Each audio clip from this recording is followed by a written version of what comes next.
thank you one more time, everybody. We will leave you there. We will see you next time whenever ESFL Live 2 happens. Thank you for watching. Have a good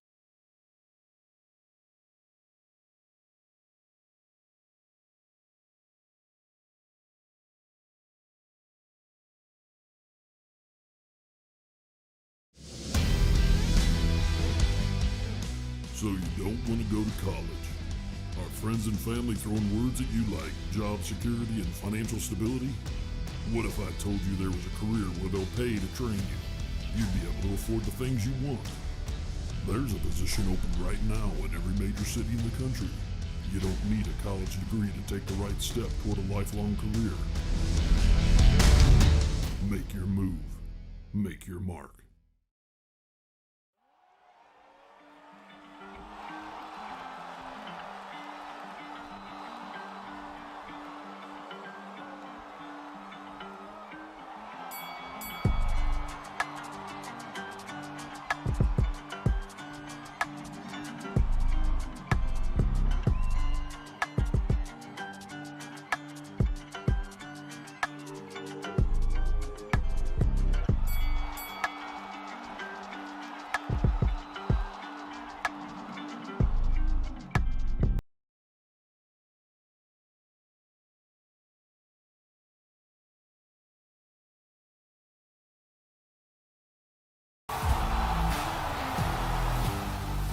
Nice and fast, already try. Oh, beautiful counter to the takedown.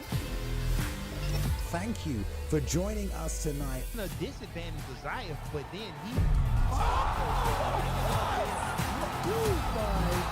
Waiting too much on Trixie. Nice shooting, good turning.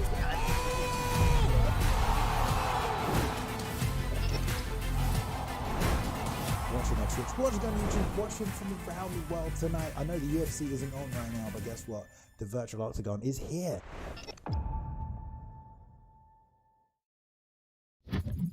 Good evening, everybody. Welcome back once again to the ESFL. It is Sunday night, and we've had, 2 shows this weekend because it's time to sort out who's going to the grand finale. It's the end of the season, baby. It's been a long bloody season, but we've been here the whole time. I think 15 weeks of non-stop UFC 4 competitive action every freaking Sunday.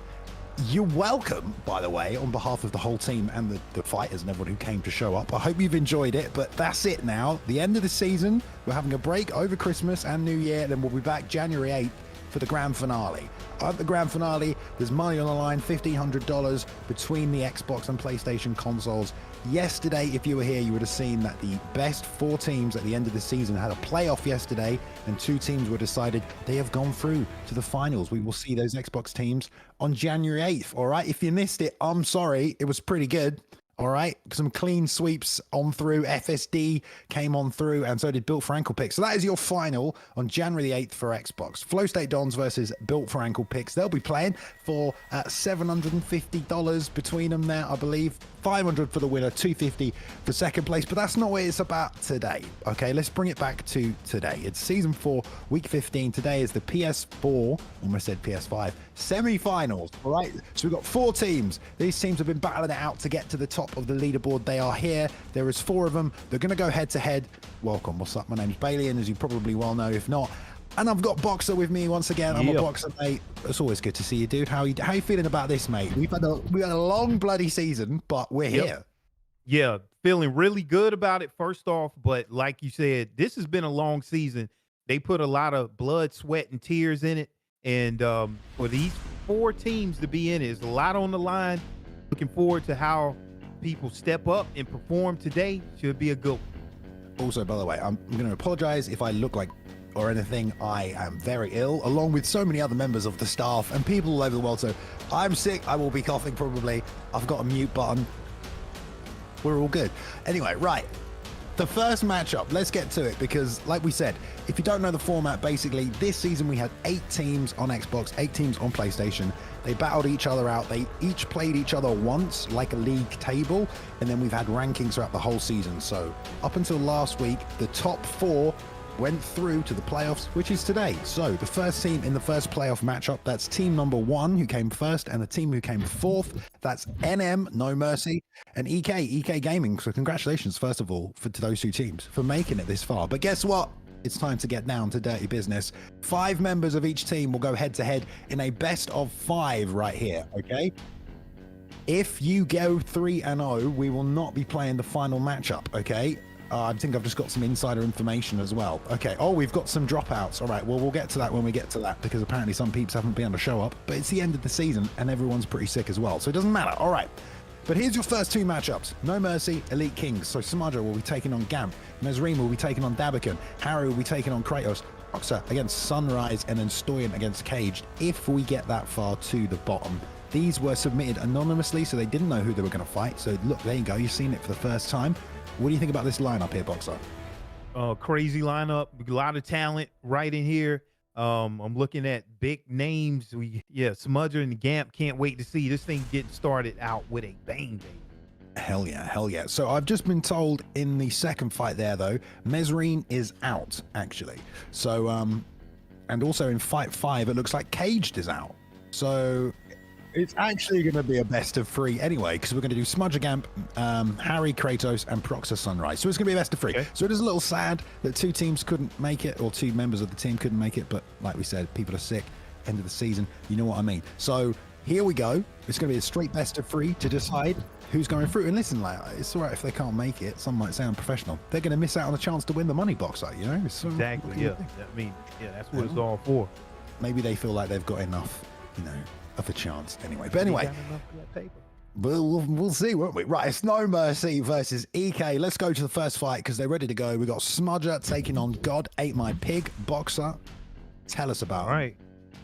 Okay, first fighter, No Mercy Smudger, 5-2. The most wins out of any competitor this season. This is an exact rematch of the last card. Gamp beat Smudger in a pretty big upset last week. Yeah, just last week. Yeah, here we go. You can get your get back, and now he's fighting EK Gamp, 3-2, fighting out of the UK, former ESFL champion, very exciting fighter. Only losses were to Crooks and Prioxis. So we're starting out here in this lightweight division. You got Conor McGregor here with Smudger, and then Makhachev with God Ate My Pig. So this is your classic striker versus wrestler matchup. And we know the meta with Conor McGregor. His perks, you know, support everything standing up. Islam, his perks support a lot of things on the ground. Who's going to be able, you know, to play to their fighter's ability, Bailey? In round 1, let's go. That was a great pronunciation on Makhachev, by the way. Love it. Right. The Smudger in the red, as is the No Mercy team. They'll be in the red gloves for this corner tonight. On the other side, Bill for ankle picks? No, EK in the blue. Here we go. Already. Pace is high. Pressure from Gamp. It's a rematch from last week. You know, it was an upset, really, when Gamp beat Smudger. So let's see if he can repeat the performance. Double jabs his way. A nice single leg. Gets the angle. Usually an easy one to defend, but it was very quick. So I think that's why he got him to the ground. But we're in sprawl here, Boxer. Yeah, that was a nice sequence there from Gamp to actually get a low body punch, and then he gets the takedown. And now Bailey, and he is doing exactly what you want to do when you have a wrestler. He is scoring points. He has a transition denial. This is what he's looking good early, Bailey. Oh, he's just smashing his body. I mean, I love this position. Again, I need to talk to someone like Smudger. Obviously, No Mercy, elite team. I mean, they're #1 seed. Why didn't he go to half guard? I don't know. I always go to half guard. Maybe he thought, I mean, there is a safer route to the feet, you could argue, but you will take a ton of damage. Plus, playing guard against Makhachev this early in the fight might not be a smart idea. Regardless, they're back on the feet. A back up against the fence, though, is Smudger. Nice body work, and another level change with the double leg. Cuts the angle. Doesn't get it this time. Right there. And Smudger returns with some knees. This is much better. Now has all this space against the cage as well. But let's see if God Ate My Pig can keep pressuring his way out of it. That double jab is working really nicely for him. Oh, we got tagged there, though. Okay, now I think if Smudger can settle down and now start to implement his game plans. Smudger wants to keep this fight standing right now. God Ate My Pig. He already got one takedown, but he had his takedown stuff there by Smudger. Right now in the center of the ring, let's see if Smudger can get this going back in his direction, baby. Oh, he's leaping in with those hooks. He's God Ate My Pig, though. Wants to be careful doing that. Double jabs nice and high. Breaking through the guard now as well. Smudger's got to start slipping, getting some counters off, maybe stop him coming forward. There's a nice liver shot there. That's off the straight. That'll work, but Back on the teeps is Gamp. You know he's going to look to shoot again, probably. But when you're talking about Makhachev versus McGregor in this game in the first round, I was going to say it's pretty perfect, but he does get rocked there, Boxer. That's not good. Wow, out of nowhere, you have to respect that power coming out of Conor McGregor, and that's why God ate my pig. He wants to keep this fight on the ground, but he's no slouch with Islam Makhachev. He can get it done on the feet, and nice right hand there coming out from Gamp. Yeah, EK in the blue corner tonight. They're the number 4th ranked team. So technically the lowest ranked team in this playoff, but they definitely want to make it to the finals, get the chance to win this money. So God ate my pig, getting things started nicely for his team here up until that uppercut landed though, which makes this a pretty even round in terms of the trade-off of damage and stamina, especially because Conor, burnt quite a bit out in that first round. Not necessarily ideal. But that one left hand kind of turned the show around. Both are taking their time here on the outside. Nice straight to the body and more teeps up the middle for that long-term stamina damage. This is a good job by Gamp, but again, the slide back uppercut and then follows up with a lovely lead hook. That was beautiful stuff, Boxer. Yeah, that was. Even though I feel like Gamp, it kind of controlled the fight, but the moments that Smudger had in that fight is going to, I think, score more on the judges' scorecard. Good job there, using just that all-around striking from Conor McGregor. And this is what you want to do. You want to go for these takedowns, but was not able to get it. Balian wants to find a way to get this fight on the ground. Yeah, definitely. He's got a whole round to do it, though. That's the thing. You don't want to rush it this early on. But definitely you got to be careful because Smudger's trying to come forward. He's doing damage to that head health now as well. Oh, he went for a slip counter. For some reason, that didn't play through. I wonder why. But that's just how it is. Now he's planting his feet, trying to load up on the uppercut is Gamp, which is just going to set him up for Smudger again. There's a nice little job getting out of the range of that, and a big whiff from Smudger. That'll cost him some stamina there as well. Very, very tactical right at the moment, though. Boxer, one mistake, and it could really, really lead to the end. Yeah, and like you said, that was unfortunate that God ate my pig didn't get that takedown because he's trying to time these takedowns, and it's so hard against someone like Smudger who has great takedown defense. And outside of that first takedown, Balian, God ate my pig has not been able to find the timing needed for that takedown, even though it seems like he had a nice one queued up, just didn't pay out for him. Yeah, you got that right. Trading lead hooks now. That slide back uppercut, it's there. It's there whenever the feet get planted by God ate my pig and he tries to exchange. He needs to be real, real careful because Smudger's looking to just step out of range and then smash that counter uppercut. There's a lovely time on the double leg, but good stuff, good defense. It ain't happening now. Punishing knees as well. The stamina's slowly starting to trick away from God ate my pig. That's going to make it more and more difficult. Double jabs beating up the block. This is lots and lots of damage from Smudger. Yeah, and the thing is, Makhachev, he has what he needs on the feet. Talking about a 94 with speed and power. However, but if he switches stances, that drops down to an 80. So he wants to stay in his original stance, Balian. Right now, I just don't see it happening for Gamp on the feet. You just see every time that McGregor is touching Islam, I mean, he's just doing a lot of damage here. Smudger just understands the spacing and the timing that he needs, just getting it done on the feet. Nice hand move. Look what he's doing, just putting in damage. He got lucky that body kick didn't land right there. You could just tell there's so much power difference right now, right, dude? So it's just like, God ate my pig's got no stamina and got no power, so Smudger's not really threatened by anything. He's going to have such a tough time finishing him on the feet, just throwing these pillow hands at him, unfortunately. And I think Smudger can just start chopping him away. There will be a big boost to the gas tank at the end of this round, but God ate my pig couldn't get the takedown.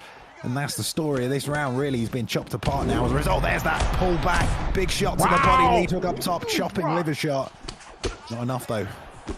Yeah, he's in trouble. I mean, you're talking about a 99 takedown here from Islam. He still couldn't take him down against Conor McGregor's 89 takedown defense. That just shows you how great Smudger is. But look here, this could be it. But, man, 2 seconds. He survived to the third round.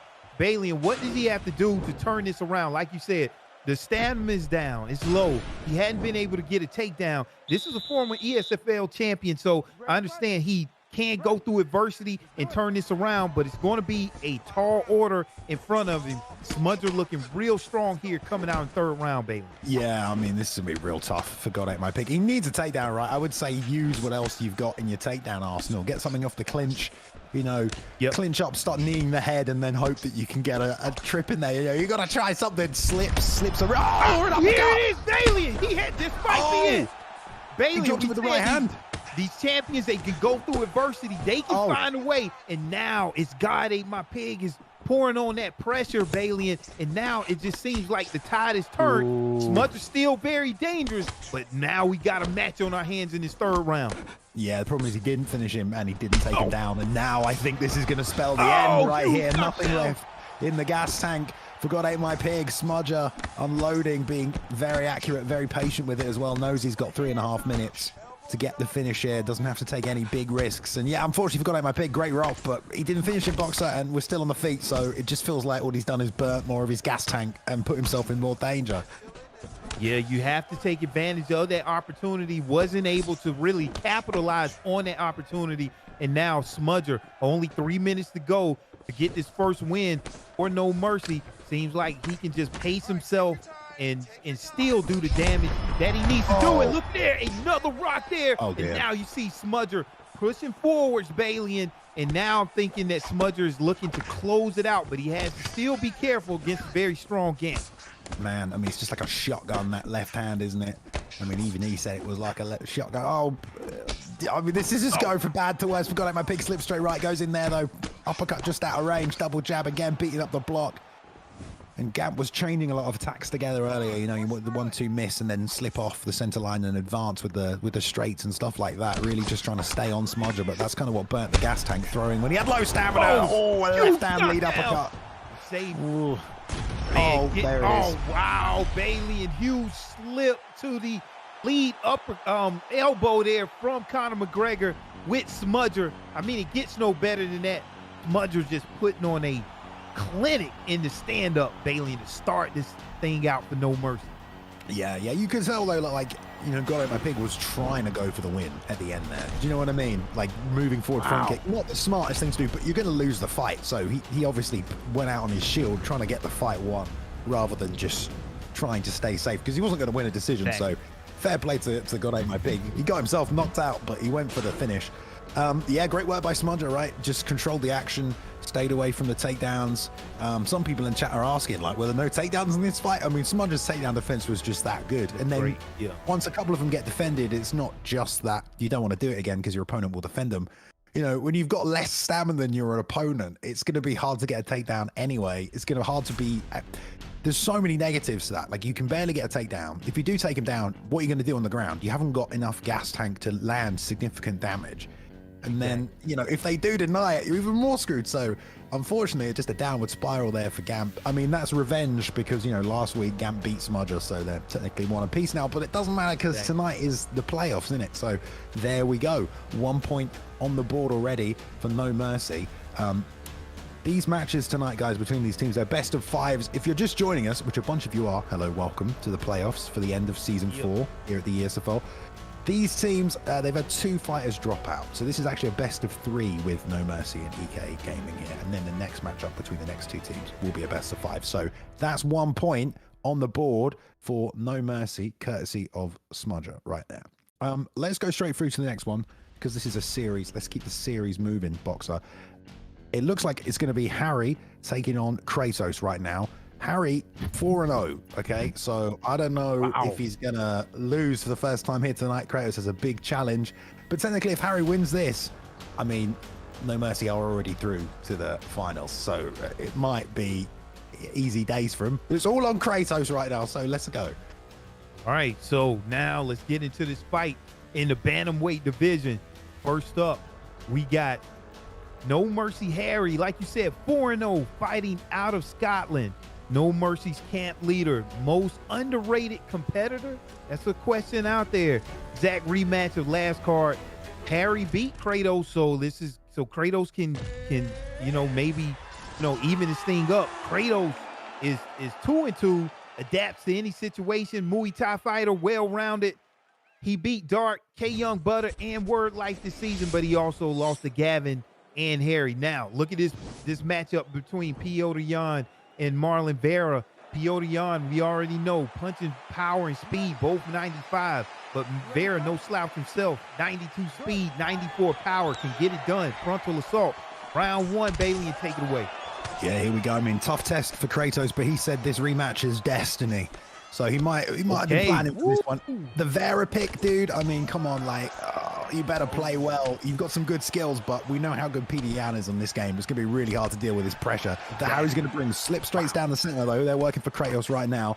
Straight lead uppercut is always a great combination, especially if your opponent's advancing, and he's digging into it right now, which I do like. But look how much block he's losing from short shots as well, and now he's throwing with less stamina, which is just going to burn that gas tank. And Harry's output is just very, very consistent, forcing the double leg against the cage there already. But there's the stuff, and this is starting to already snowball in the direction of Harry.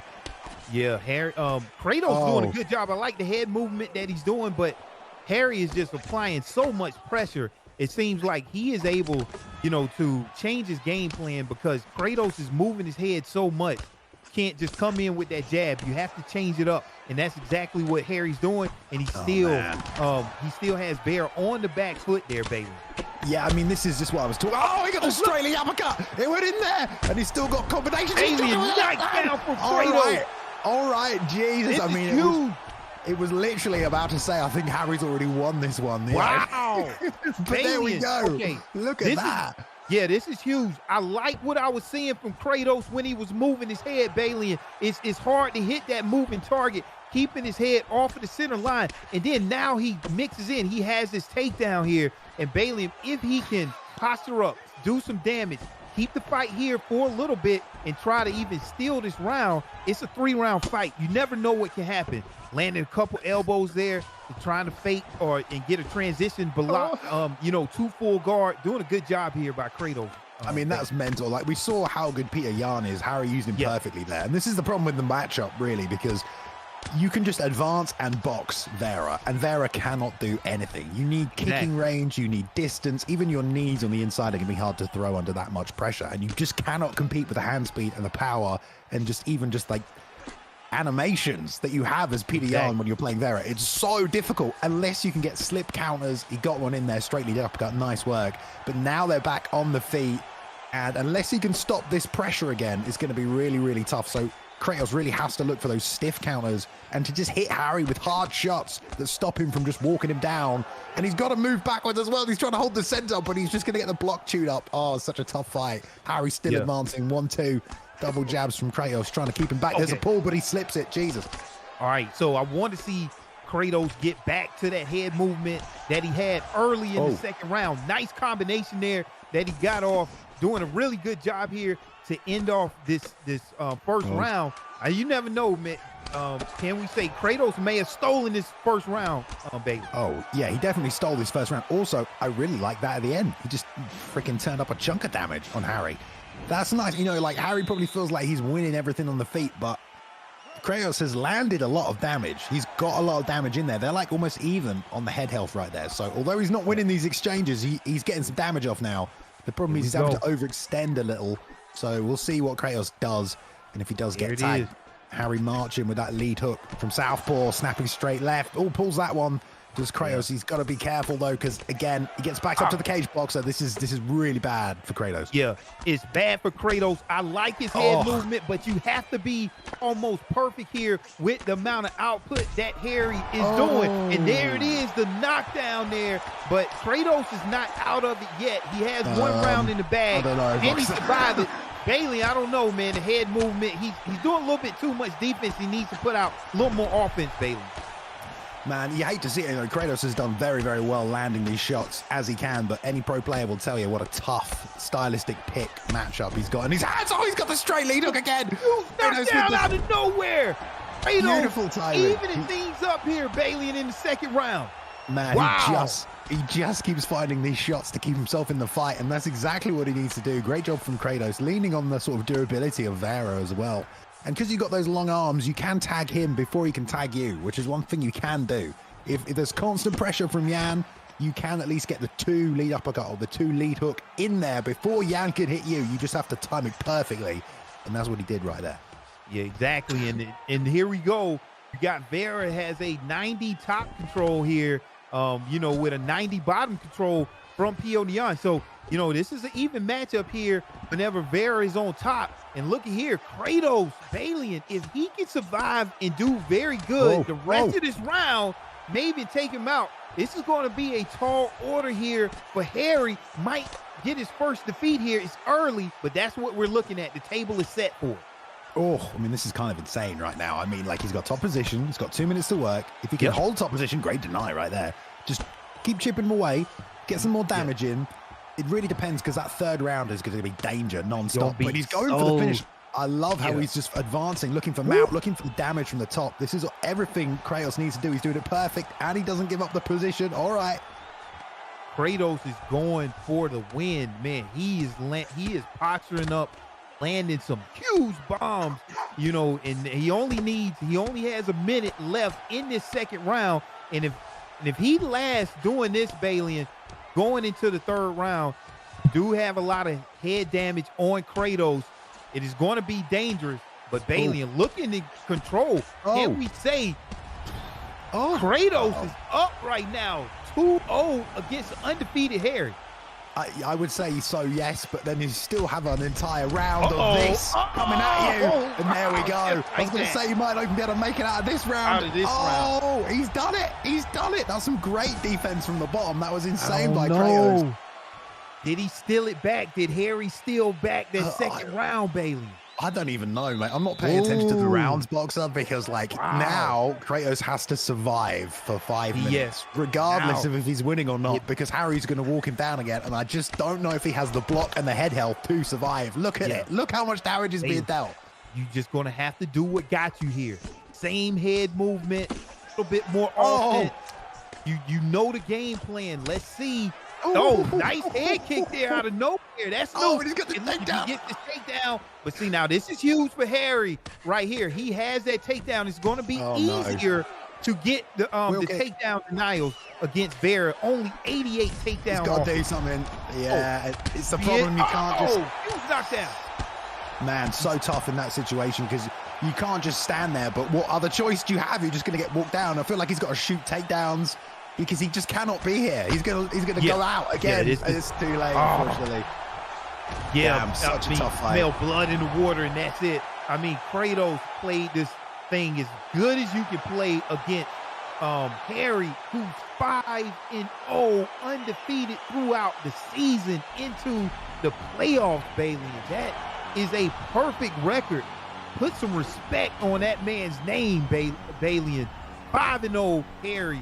Just going through all type of adversity. It's a great job here in the playoffs to get a win here for No Mercy.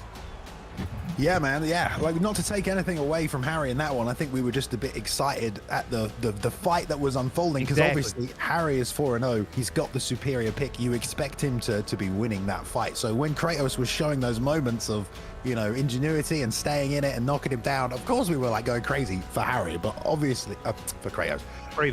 But, you know, tough matchup from the get-go, really, there pick-wise. But I guess he didn't want to, you know, do something crazy. Harry had first pick at that weight class, so Kratos picked bantamweight, but Harry had first pick, so he took Peter Yan. You're kind of screwed in that situation, really. Obviously, you can't mirror match at this stage. Tough fight. You know, Kratos did everything he could to stay in the fight, to find the opportunities to win. He's already dropped a loss to him this season already. Harry just on another level, and when you get a Peter Yan pick like that, you can just walk people down, man. You've got more hand speed, you've got more power, you've got more head movement, you've got faster animations inside the pocket. It's so incredibly difficult to deal with. I thought Kratos did a phenomenal job, but it just wasn't enough. Wasn't enough. Wasn't enough. Just very impressive by Harry. I mean, 5-0, that's not easy to do here in the ESFL. Just some pro level stuff right there from Harry. Yeah, there we go. Well, so like No Mercy have had a crazy season, right? They have been dominant throughout. I think they only lost to Team Dark, and now they get here to the playoffs, where it's supposed to be top 4 teams, you know, that we've had all season, hardest matchups. It's supposed to be a best of 5. They've won 2 fights and they're already through. That's all they had to do, win 2 fights. That's crazy. Like, as if it couldn't have been even harder season for them in any way. Now they just get 2 fights and they're through to the final. So there we go. Unfortunately, yeah. So No Mercy had a player drop out, and EK also had a player drop out today. You know, it's winter, people are sick, end of season. So it became a best of 3, and there we go. No Mercy took the first 2 games, so that's it. Unfortunately, that was over pretty quick. But January the 8th, PlayStation, we have our first team locked in. Team No Mercy. We will see you there. The money's on the line, son. $1,500 across the board. Right. Well, let's take a quick second here because we've got to do a shout out to our sponsor at some point anyway. So let's do that now. The last half of this season, I'm sure you've noticed, CFESA, the Commercial Food Service Equipment Agency, have been sponsoring the ESFL season 4. Very kind of them. And they've contributed to the prize pool at the end of the season of $1,500. So thank you to them. Thanks for sponsoring them. Let's watch a quick video. So you don't want to go to college. Are friends and family throwing words at you like job security and financial stability? What if I told you there was a career where they'll pay to train you? You'd be able to afford the things you want. There's a position open right now in every major city in the country. You don't need a college degree to take the right step toward a lifelong career. Make your move. Make your mark. All right. Thank you very much once again, CFESA. Very kind of them, innit, Boxer? Look at this. Yeah, Love it. definitely. They've been really they've been making some very unique graphics as well to fit with the ESFL. You know, they took a chance on us, and I think they've really enjoyed themselves. So it's been quite a nice little partnership. Anyway, yeah, if there's someone you know or yourself or a family member looking to get into the services industry and you want to win a free scholarship, all you have to do is scan the QR code for being a chance to win it. So there we go. Right, okay, so we've got the next 2 teams here, Boxer. We've got team number 2 and number 3 out of the 8 teams that we're fighting throughout the season. The Kings and Dark. People might not have thought Dark would come in position 3, but they have had some really tough fights this season. And, you know, against the Kings is going to be a tough little best of 5 right now anyway, Boxer. So we can tuck into this one. It's going to be grand. This is for the other place in the grand finale tournament on January 8th. So here we go. The Kings versus Dark. It's about to go down. So they've got Gavin against Swiss, Pursue against Papa Duck, Ungodly against Goat, Kenchi versus Kayoung Butter, Cryptic against Crooks, The Great, in a best of 5 top to bottom right there. Look at these matchups, Boxer. Yeah. I mean, Bailey, you can't ask for anything better. This is the who's who of the ESFL, the best of the best. Kings versus Dark. Man, it gets no better. I'm ready to get to the first fight now. Yeah, all right. That's my job, all right? I say when we go to the fight, Boxer. Okay. Anyway, let's go to the first fight because it's ready. We're gonna be lightweight, and it looks like the coin toss was won by Team Dark. So Team Dark have said we want lightweight, which means Gavin, he gets first pick right here. All right, Boxer, let's go. All right, so we got TK Gavin, 2-1, fighting out of Ireland. A very tough fighter, very entertaining fighter, and is a great stand-up. He defeated JC21 last week, paving the way for TK's 2nd seed in a rematch versus Dark. And it is nothing need to be said if we got Swiss, 2-2, fighting out of Canada. Swiss doesn't care about his stamina. He is going to always go pedal to the metal. We know how he fights. Doesn't even need the stamina. Lost to Harry, control of failure, then lost to Toon Squad. Ozzy Kid turned it around with a big win against Ungodly here, round 1. Bailey and the clash of the Titans. Gamp and Swiss, round 1. Take it away. All right, here we go. So the Kings are in the red corner. Dark are in the blue corner for this best of 5 matchup to determine who's going to play for the money, baby. January 8th. You better be here. Yeah. Or be square. I love Swiss Libax with Fazeev. What a scary thought. Gavin's got lots of tools with Dustin. Got to be patient. Eats a 1-2 on the way in there, though. Goes for the lead hook, rear uppercut to the body. Doesn't land too far out. Nice movement there from Swiss to stay in and out. And I like the way he's bouncing in and out with Fazeev as well. Expect that switch kick to the body to come. But Gavin already targeting the body himself, Boxer. Yeah, you got to be careful here. Here we go. I like what I'm seeing already from Gavin. He's already changing levels, going high, going low, and he is playing that game right now, looking good early. Nice. Push teep as well. Going to help control the space, backing someone up against the cage in this game. I mean, there's so many benefits to it. You can just unload. Oh, lovely trip takedown, but Swiss says no. No, thank you. Back to the feet, please. Goes on the single leg. Doesn't get it. Nice stuff by Swiss. Double knees, uppercut on the break, straight as well. Doesn't land, but nice work. Swiss staying in his game plan right now. Big whiff, though, but comes back with 3 nice tight hooks that all land. Just pushing out the gas tank a little and already taking chunks off the head health of Gavin, who's backing up a little bit, going to have a little reset. Yeah, like you're saying, I'm liking what I'm seeing with Gavin. He's working that body, and that was a huge whiff there from Swiss. But if it's someone that understands how to fight with low stamina, it is going to be Swiss. But he has to get going here because I like these teep kicks that Gavin is fighting behind. But that was a huge right hand here. Get Swiss going. Such a good timing on that right hand. It was like a baseball pitch. Oh, I like that little long left straight there from Gavin. Both men have slowed down the pace of this one. That right hand is just a homing missile, though, over the top. I mean, that's what you get, orthodox for a southpaw. But he's just looping it over like at the Ark of the Covenant. He is looping that over.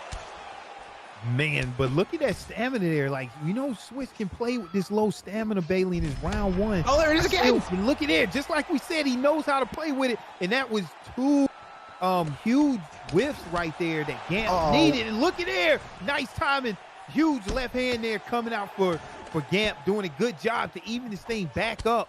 Man, huge knockdown needed there for for Gavin. For Gavin. I don't think it counted as a knockdown, though. That's the thing. But he still got him off balance. He's also taking a chunk out of that stamina.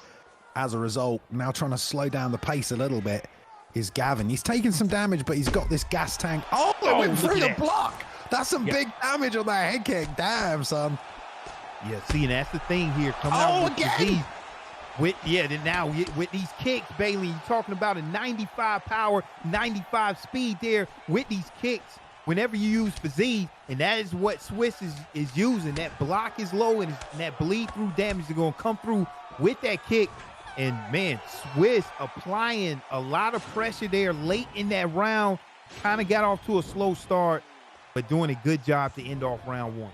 3 stuns, that's not bad. 18 out of 42 strikes, though. That's going to cost the gas tank. We're already seeing a little bit of it as well. So, but not that Swiss has ever cared about his stamina bar. No, never gives a shit, but that's fine. Anyway, back in it, second round. This is team. This is the Kings versus Dark right here. Okay, every point counts in this best of 5. So these two men opening the show for both the teams. They definitely want to start off with a nice win. Swiss chaining a nice combination back together there as well. Hurting Gavin, but Gavin's staying patient. Takedown fake to a left-hander like that. Double lead hooks as well. Gavin's not even... I feel like Swiss is throwing out the combination, seeing what lands. Gavin is just being careful about every single shot he throws right now.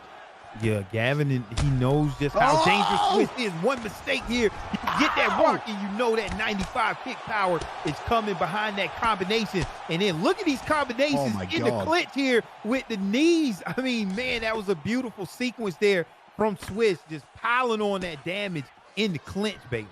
Honestly, like, Swiss with half El Fazeev, what a combination this is turning out to be. Also, how true to life is Fazeev? Out of nowhere, huge knockdown from Gavin. Now he's coming back with the knees of his own, Bailey, and applying that pressure here. But this is where Swiss even feels comfortable in the situation, Bailey. And wow. Why is Swiss going back in? It makes no sense, but the man does not care. Gavin trying to capitalize on this damage he's done. Gets the straight lead uppercut in there as the pull counter came out. Very, very close to getting tagged again there he was, but he's still in it. Swiss marching forward, doesn't care about the damage. He's done some big shots himself this round as well, but it's those step back angles. Couldn't take advantage. Wow, he gassed. Man, I thought maybe Gavin was going to take advantage when Swiss was at his most vulnerable state here. That was a huge takedown denial there early, coming out from Fazeev. I mean, he has a 94 takedown defense here. But look at there, the stamina is very low, but we've seen Swiss do it over and over again, still able to get some power off, even through low stamina, baby. I don't know about this though, dude. Look how much stamina he's got. He's got to stay toe to toe the whole time. If he creates any space, he's gonna get smashed, I think. Staying right in the pocket is Swiss. Gavin marching forward now with Dustin. He's gonna recover. Look at there! He's going, Bailey. Another rock there coming out from Swiss with absolutely no stamina. There's no head health left on Gavin either. I mean, he will recover a little bit, but Swiss just throwing the boat out there. There's another takedown fake and another left hand that lands. There's a minute left in this round. They've got another 5 minutes to fight after this. Here it is again. Pull counter, ducks underneath. Swift's the overhand. Man, Gavin just moving the head. Swiss not enough stamina to really throw fast enough, but he's still rocking him, Boxer. Yeah, still rocking him. And look at that stamina. It's literally well under 50%. Well, it may be 40% left, and he is still rocking his opponent. No head health, like you said. from Gavin. But you gotta understand with this Dustin Poirier pickup, Bailey, and if he can make it out of this round, he has the recharger perk. So he's going to recover more health in between rounds, and he is going to need that perk here coming out into the third round. So I would think Gavin would be strong early, but as it weighs on, Swiss is going to end up coming back. So right now, look how Dustin Poirier recovers. And he goes, he uses it for the takedown. Very smart move, Gavin. Yeah, great. I don't know though, dude, because I think he needs to finish him. I don't know. But you can do this for maybe 2 minutes and then get up and try and pound him out, right? I think Swiss is in a real bad spot because I think if this stays on the feet, Swiss isn't going to be able to stay away from Gavin. In about a minute and a half, he's going to have no stamina, and Gavin should just be able to walk him down and tee off. I think Swiss's problem, once he hurt Gavin, is he's just throwing like 6 punches. Oh, yeah, the sweep, and then the twister. Oh, no, this is bad. Locking it in right now. Swiss going to try and fight his way out. Oh, this is in. This is in. Wow. Gavin with the twister from the bottom. Oh. Gavin with the twister. You don't see this submission every day, and it is a close race. It's looking like Swiss is going to escape, but the longer you stay in this submission, you're going to give the advantage to the attacker, but Swiss seems like he's doing what he needs to do to escape. But that's a very close call there. Swiss ends up on top here, 3 minutes to go. He can wait this out and keep this fight on the, but yeah, you know Swiss is not going to do that. They're back to their feet, baby. He didn't need to do that, though. That's mental. Oh, man. Woo. Oh, God, the elbow just took his head off. Oh, Gavin pouring out the gas tank, though, but Swiss throws 2 punches and he's completely gassed. I mean, if I was Swiss, I would have held that top position, but I ain't Swiss Labax. There's only one Swiss Labax. 230 left. Straight left is rocking him every time he tries to load up, and this is toe-to-toe right here. Oh, my God, the head 1-2 head kick here, and can it be for the win? Going for that knee on Bailey. How did he do it? Raining down a lot of bombs just out of nowhere, Bailey, and the head health on Dustin Poirier right now is so low, it's going to bleed through that block. Swiss knows that. Gavin is going to have to try to find a way back to his feet, but Bailey, talk about that sequence that we just saw. Just beautiful.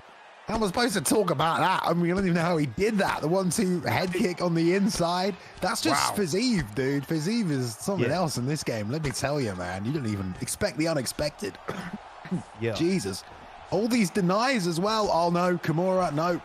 Constant denies. I mean, this is it.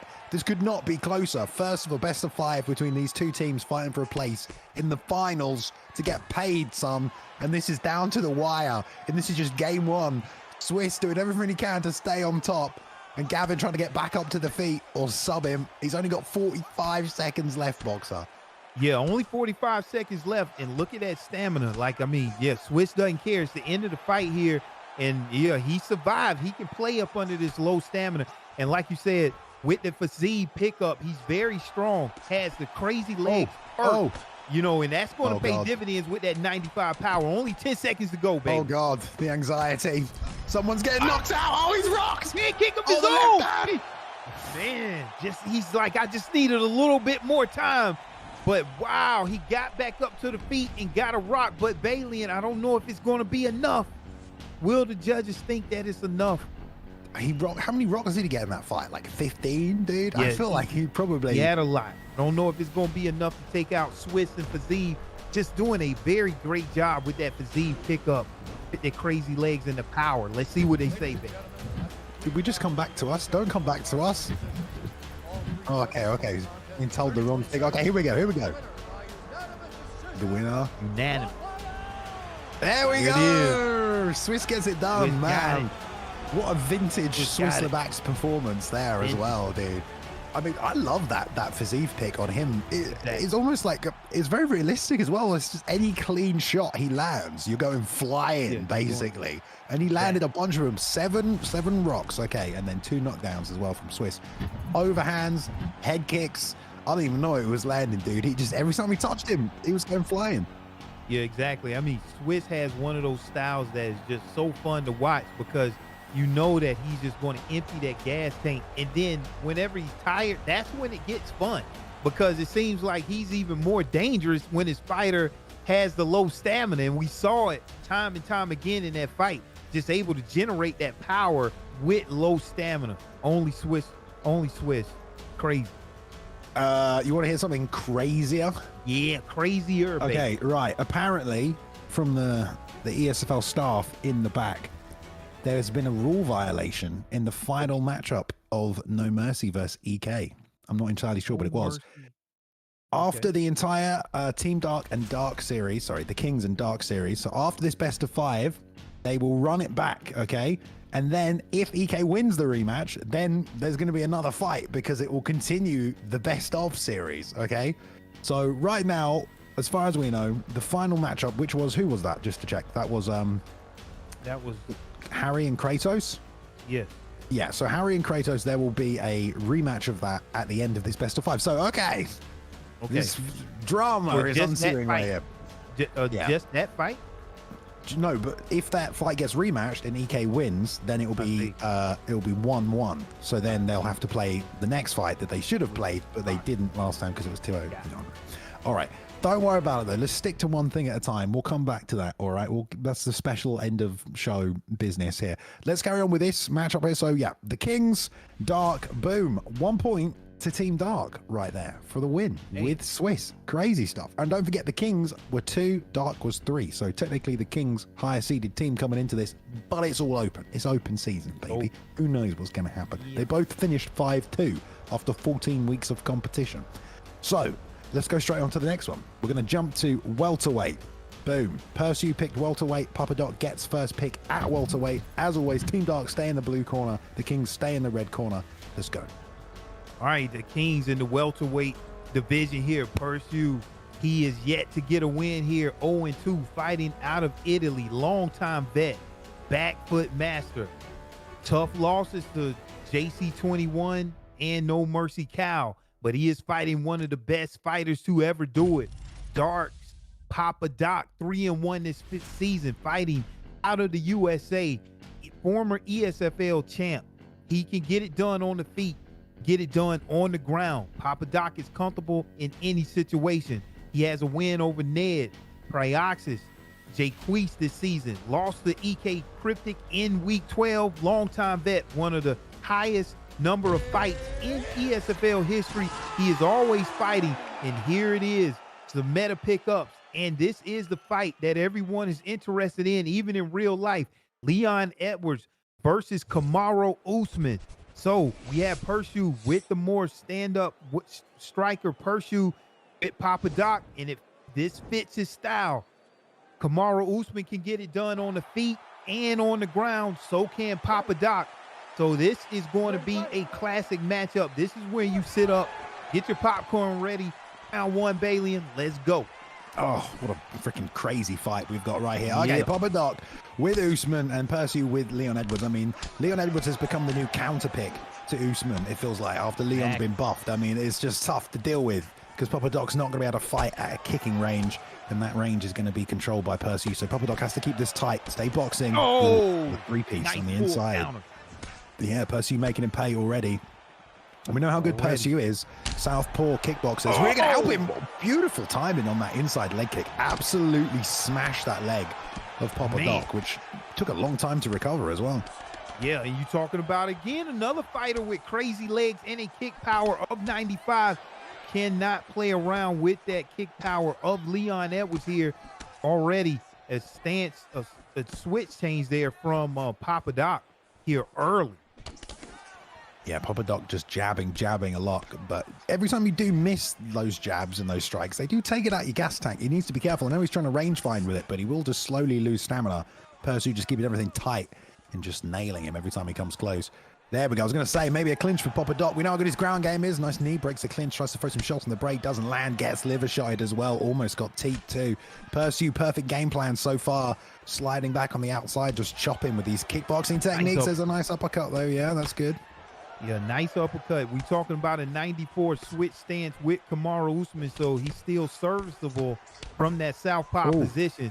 You know, he has that grinder perk and a nice pull counter there coming out for Pursu. Now he switches back, Balian, you know, probably because of that leg health. But, you know, with Usman, you want to just wrestle. It's going to pay dividends for you in the stamina department because he has the grinder perk and he also has workhorse. So no matter where he's wrestling, going to have his opponent tiring out in the stamina department. That was such a nice takedown attempt as well. He did that step back slide everyone's using tonight to get counters, and he hit a takedown with it, but he just went for that same single leg angle cut that is probably the easiest to defend. Unfortunately, Percy read it quite nicely, so nothing doing as a result, and now more whiffs as well. Look at this from Percy. This is just a perfect execution of the game plan. And this is a guy who's definitely improved so much since UFC 4. Percy, always good. But dude, this is a masterclass of a performance, and Leon Edwards has got a big buff. So like people who play like this, they can use Leon now and have massive advantages as well. But against Usman, you can just tee off. You can just pick from the outside. Papa Doc can't get anywhere near him right now, and that straight left is nailing him too. 1-2 doubles up on it. Got the gas tank to refire as well. Papa Doc on all his takedown attempts, and now getting the body stabbed up. Papa Doc's got to find some adjustments here, Boxer. I mean, what would you do? Yeah, I mean, if I was Papa Doc, it seems like, with that, 5-star jab, I would be touching my opponent a little bit more with that jab, because right now, I mean, Percy is just looking snappy, right? You talked about the buff in some of those move levels of Leon Edwards. Some of his striking has greatly improved. Punching speed of 94, punch power 94, but he has an accuracy of 95. So when you talk about Leon Edwards, he can get it done on the feet. Now I want to see how Papa Doc adjusts, like you said, Balian. He knows how to go through adversity and come out of it on top. Let's see the adjustments that he makes. Yeah, man, tough call. Papa Doc's a veteran though. If he gets a takedown, I mean, this whole fight could change. He just really needs to find one, but he's not really committing. He's only tried 2 so far, and I know he's careful about his stamina. This is great work on the outside though. Now letting those long hands go, as Percy commits a bit more to the boxing. Percy's planting his feet as well now, not retreating into space, which was giving him space to land stuff. And Papa Doc's not chasing him as much as well either, trying to bring him in a little bit too. Let's see. And I like the game that we're playing here. Papa Doc throwing a low. Here it is. Can he get a knockdown and capitalize off of this rock there here? It is. And Papa Doc wanted to capitalize off of that whiff. And how did he do it, Balian? Is still able to defend the takedown there after the whiff there. Seems like a very nice time takedown from Papa Doc, but just couldn't get it. He didn't turn it. I don't know why he didn't turn it. Maybe he tried and the game just wasn't having it, but he could have cut the inside with the knee tap and probably snapped it down, but he just kind of waited a little bit and then it got defended. So maybe he did turn it, but he just couldn't get the takedown, and that's really unfortunate because he really could do with one. Okay, leg kick see another as well. Oh, front kick with a rock. Outside leg kick chops as well. We're uppercut leading now. And Percy just has no reason not to come forward. Papa Doc's just not able to stop him or tag him or deter him in any way, really. Ooh. Man, he forced the stance switch again, which is going to be huge here. I mean, he's not as fast, and here it is. Papa Doc switches back, but that lead leg is out there, which is damaged. And if he gets another rock here, this is going to be tough for Papa Doc to mount a comeback. Still a lot of time, and now he's starting to check those kicks, starting to respect that. And look at the stamina going down there from Percy. Now he's on the back foot, Balian. Papa Doc starting to apply that pressure, doing what he needs. But that front leg, that front left leg, Usman is hurt. Use another rock, Balian. Yeah, because he was trying to block the leg kick, and that was just nicely set up there. That's a high-level shot to get hit with as well. Yeah, I mean, Percy again, rear uppercut, lead up to the body. Now comes back up top with another left hand. Probably going to set that head kick up again as well. Papa Doc's only thing that was really working there was the jab to the body, which was having some success for a minute or two. But Percy, man, he's just throwing the same combination of shots that are just really effective and just hold momentum straight left to the body. Teep, and then he'll slip and throw the straight because he's got so much stamina. It doesn't really matter if he's like wasting stamina slipping to throw shots that don't land because his opponent is so out of stamina as well.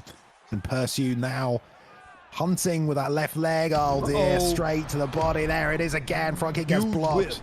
But Papa Doc has no body health, no head health. This is just not I don't even know if he can come back from this, boxer, to be honest. You can't count Papa Doc out, but what a tough second round, even half than the first one.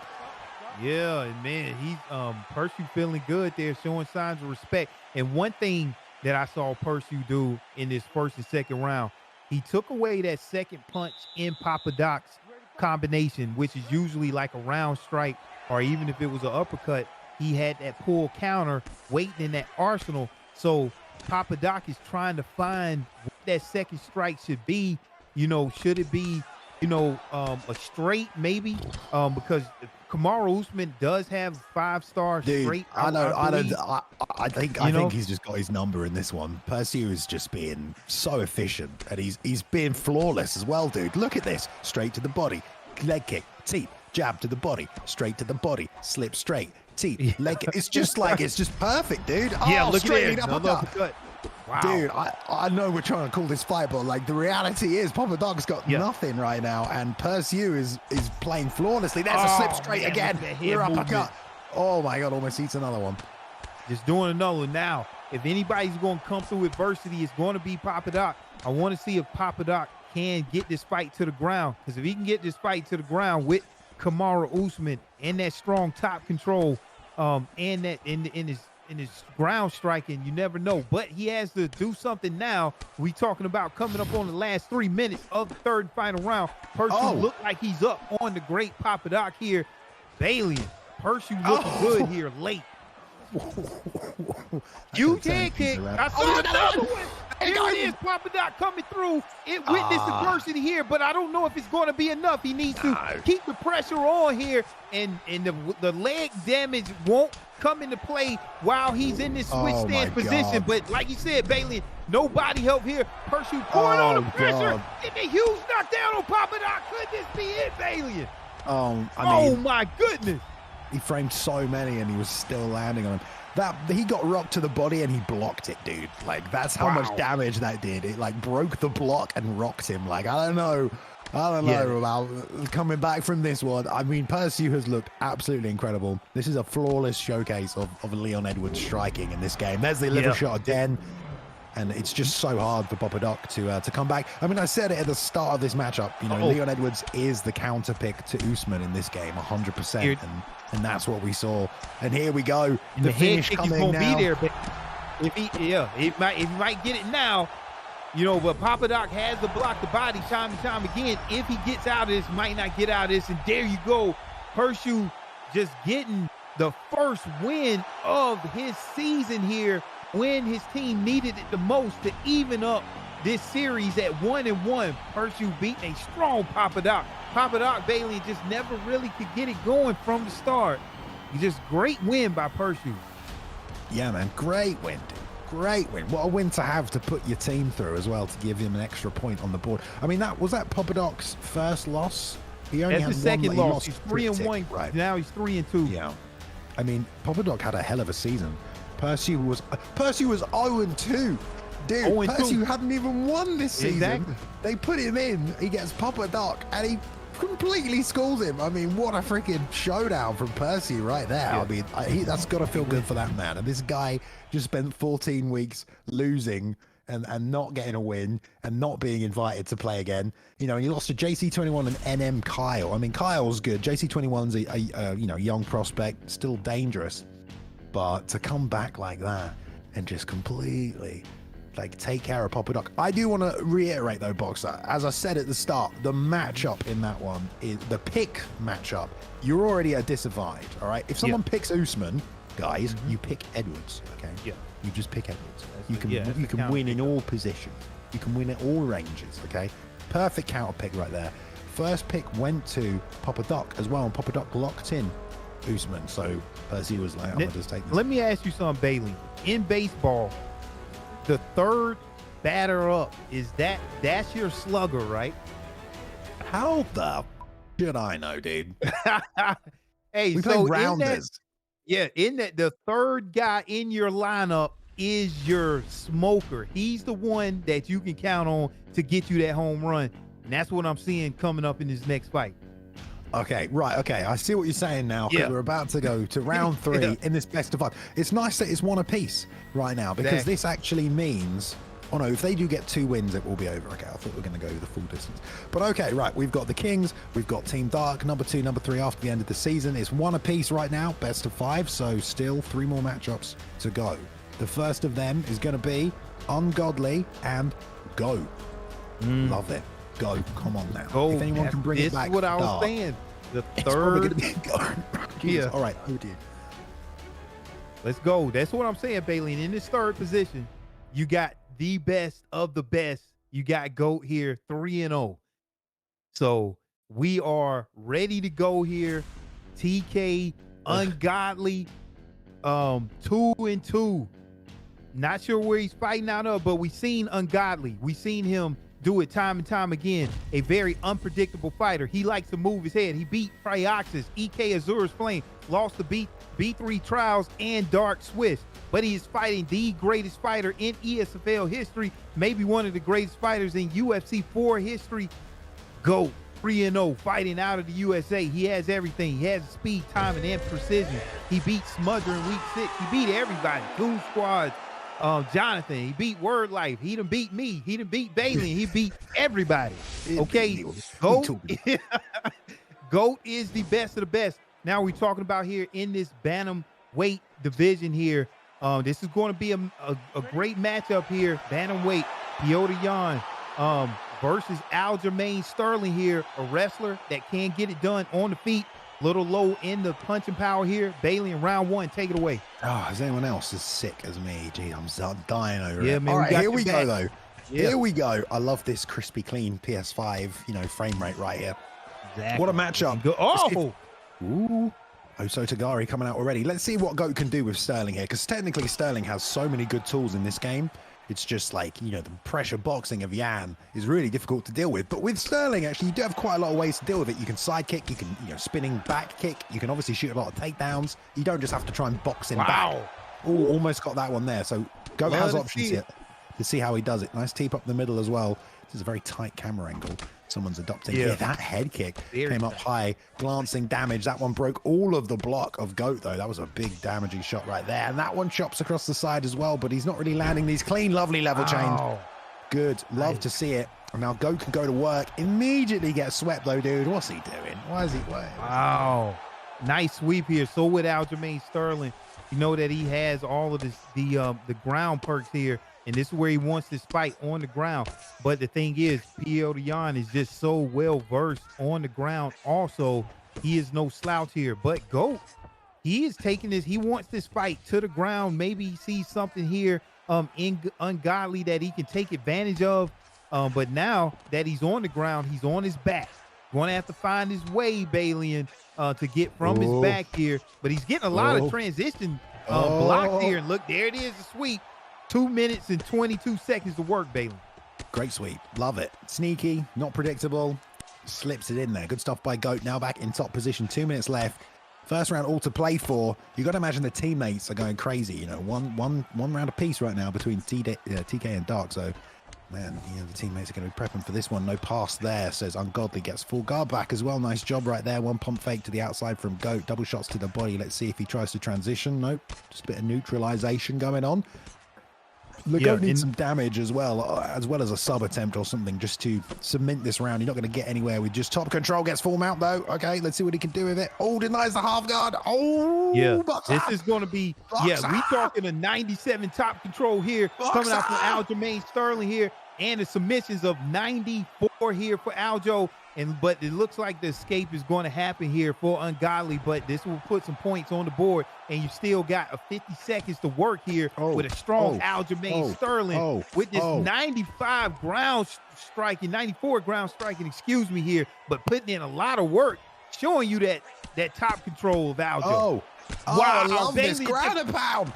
This is GOAT level ground and pound. Wow, that's going to score some points, Bailey. This is how you score the points. Whenever you posture up, laying down some huge ground and pound, because you are trying to contribute to the end of this fight here, and that's exactly what GOAT was able to do at the end of that round. Definitely giving that round 1 to GOAT, Bailey. Strong performance. Loads of people in the chat are just spamming that was Mount Bobbling, which is what the first fight. The first matchup was one we're going to rematch later because someone had mounted bobbled right there when you wiggle. So I don't know. I need confirmation, guys. All right. Don't just, you can spam it in the chat, but that's fine. We'll see what happens. Okay. It is confirmed. Okay. That is not allowed. GOAT. All right. We got to freaking. All right. There we go. It was working though, wasn't it? Yeah. So is this fight still going? Knockdown there for GOAT. Well, it's not over yet, is it? So we'll see what the final outcome of it is. All right, so nonetheless, let's just keep it going. Go scoring a knockdown here in round 2.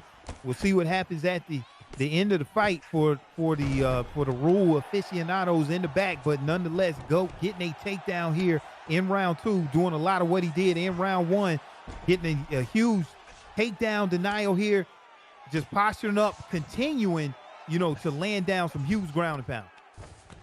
Oh, nice deny there as well, though. I mean, this is where Goat can win this fight. So he's 100% got the game plan in the bag with what he needs to do. You got a lot of control with Aljo, and you got a lot of damage with the ground and pound as well. And no one wants to be on the feet with Peter Yan.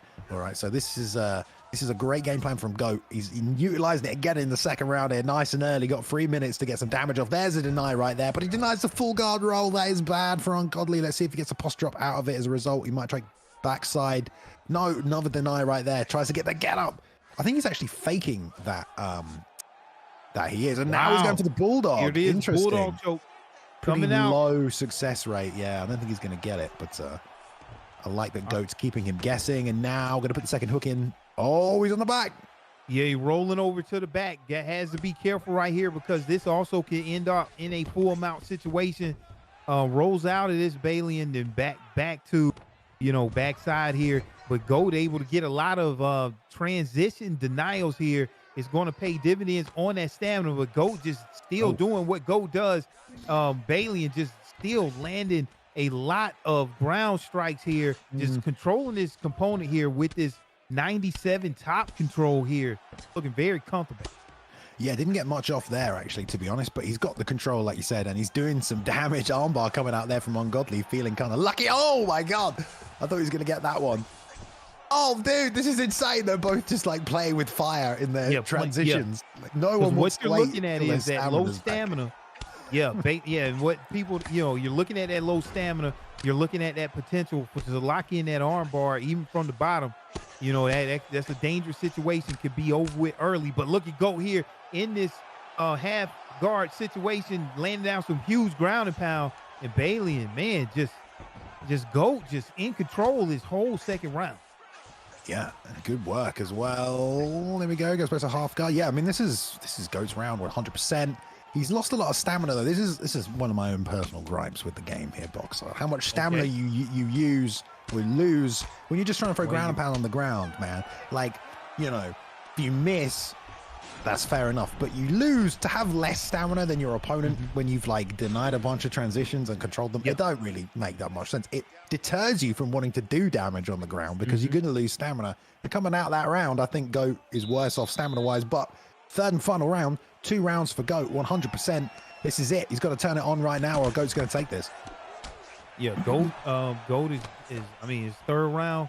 Ungodly. Let's see if he can keep this on the feet. And that was a huge right hand there. And he just needs to just throw everything at Goat right now in the kitchen sink. But he has to be careful because we know well-timed takedowns, you can be right back where he was in the last 2 rounds. But right now, Ungodly able to land some damage here and doing what he needs to do right now, at least in the third round. But I don't know if it's going to be enough.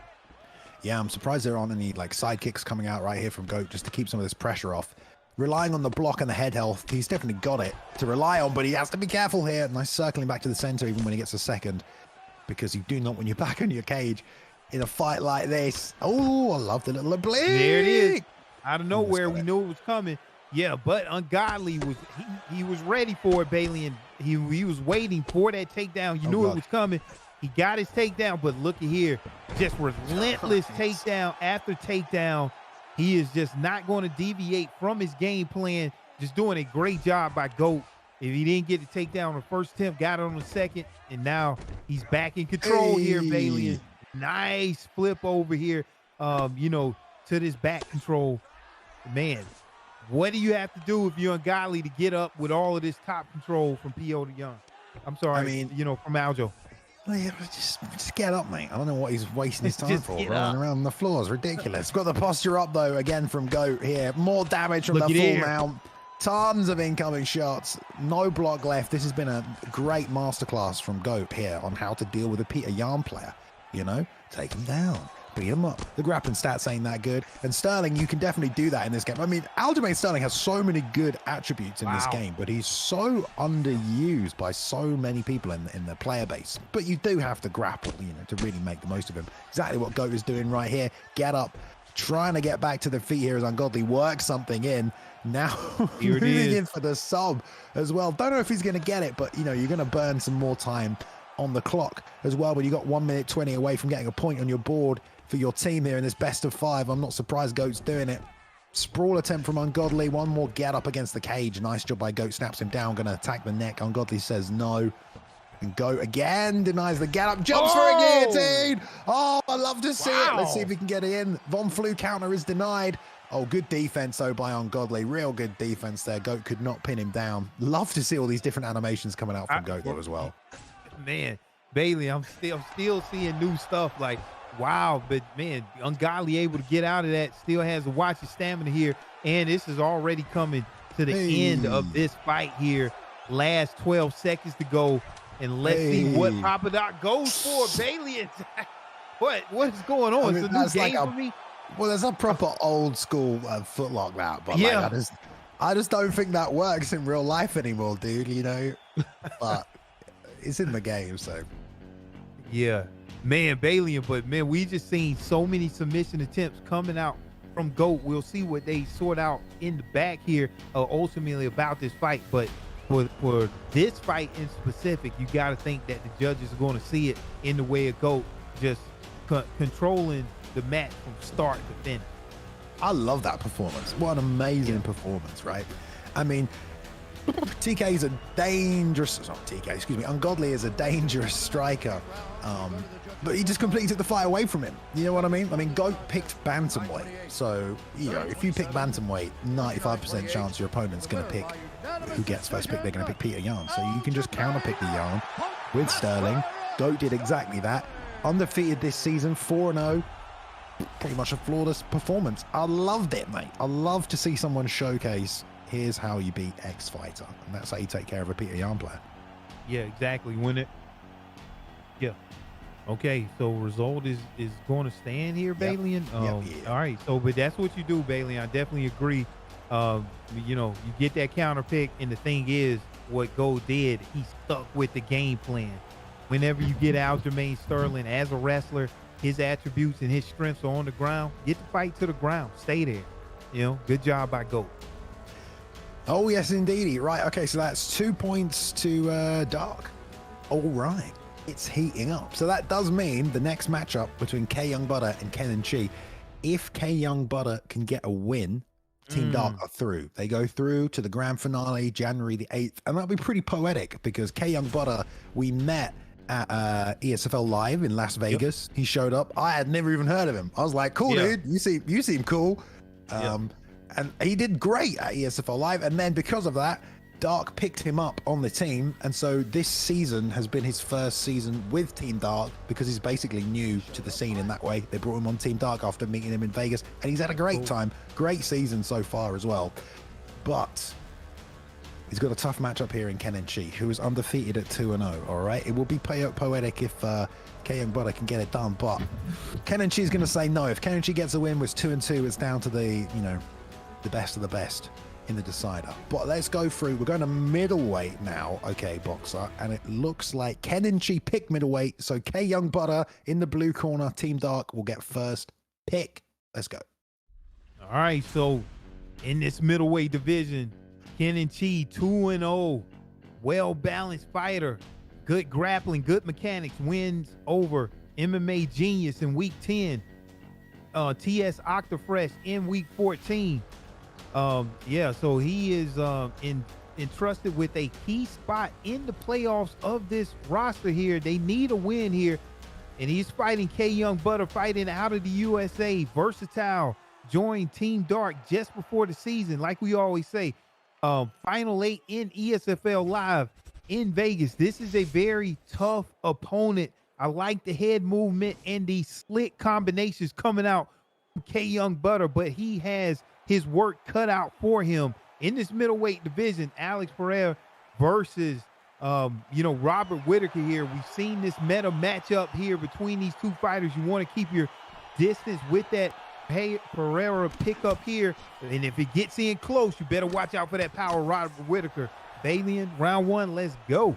Oh, what a tough matchup here. I mean, I don't even know how this is going to go. I mean, maybe Kenchi has been practicing the hell out of Alex Pereira and he's going to destroy Kayoung Butter, or maybe Kayoung Butter is able to navigate the damage and the power. I mean, Alex Pereira is very, very, very good, but you can kind of find ways to get around him if you can stay on the inside and stay tight. Kayoung Butter doing some great jobs right there. Up high, lead hook to the body.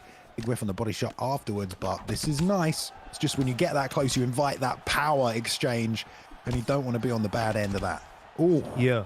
You got to be careful because whenever you get in close with Robert Whitaker, you got to watch out for those knees of Alex Pereira because he has that razor wire perk. So you have to be careful. But I really think there it is. That's those sneaky combinations there that Kayoung Butter has. And I think that's going to pay dividends for him in this fight. He likes to get in close. He likes to apply pressure here. But, man, right now, doing a good job here, Kenchi, to avoid everything that Kayoung Butter's throwing at him. That lead leg's getting chewed up as well of Kayoung Butter. Those calf kicks are doing so much damage. Nice free piece on the inside right there. Lead hook to the body, but eats a right hand over the top as a result. Shoveled that one in. Kayoung Butter knows what he wants to do, get that left shot to the body working, but Elite King, you know, Kenchi just sliding back, still landing a lot of damage. Double jab straight. Lead hook comes back as well. Oh, he just hits so hard. That's the problem with Pereira. How much power has he got, Boxer? Yeah, Pereira has a 99 power. And look at there, right there. We see it, Bailey. Just that power of Pereira, 97 kick power. You can't play around with this power of Pereira. It's just absolutely insane. You really can't. I mean, look, dude, I think Kayoung Butter should take him down, man. I think he should take him down. Hey. Just for the first round and a half, dude. Oh, knee to the body there as they exchange. Blocks that teep as well. Long straight right rear uppercut, lead hook, straight right lead uppercut. Lovely combinations from Kenchi on the inside as well. Kayoung Butter getting tagged at the end of these shots. Slip straight right, and this is just adding up now. He needs to be real careful about this damage accumulation. Yeah, exactly. Because Kenchi, he has a beat on that jab, that timing of the jab, and he has that slip straight. And with that 99 power, you can't take many of those, or it's going to be a quick night here. So let's see Kayoung Butter switch it up here. And we see the blood on the gloves there, you know, of Robert Whitaker. That was just added, right? Yeah, I've been seeing that a lot. Yeah, for sure. Yeah. Oh, man. I mean, Kayoung Butter's making that lead hook to the body. Whack for him. There we go. Beautiful job. I mean, I was just about to say, every time he goes to the body, he's getting countered by Kenchi. He went to the body, knew the counter was coming, preemptively slipped the counter, hit him with a massive shot, stole the round. I mean, that is next level. Great adaptation there by Kayoung Butter. Yeah, Kayoung Butter, I know he stays in it. Very cerebral fighter. He is going to adjust many times throughout the fight and downloading what you're going to do on the fly. And he's actively doing that. And that's why he got the first round here. And let's see the adjustments that both of these fighters make here in the second round. And right here, Kayoung Butter already coming out here with a huge he's pouring it on. Rock, and he is pouring on that pressure, like you said, Bailey, and doing a good job to start out here round two. That's exactly what he needs to do because he do not want to let, you know, Elite King recover when you've got Alex Pereira. Also, Kayoung Butter needs to be careful about just diving straight back in to cause chaos and damage. He's done enough both rounds. You know, maybe take a little time off. His block is completely empty, but he's still walking him down. Maybe doesn't want to get Elite King going forward because that would only end badly as well. Who's now pulling this right hand, trying to be a bit more patient. He's lost this calf kick that was working so nicely for him.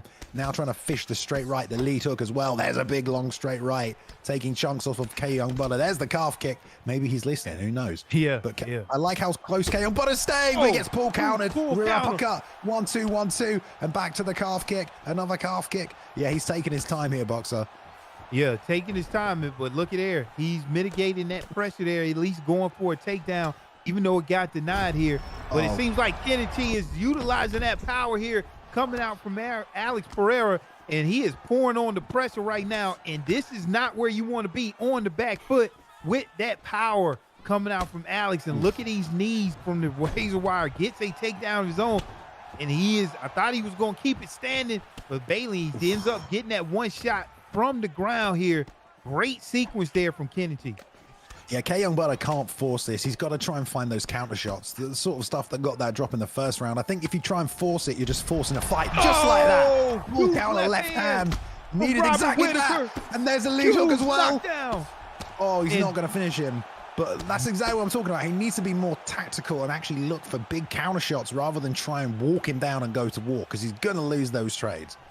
Yeah, man, whenever you talk about Kayoung Butter, man, he seems like he's able to capitalize more. So right here, you got Kenchi gets a rock, but can he capitalize that into a knockdown?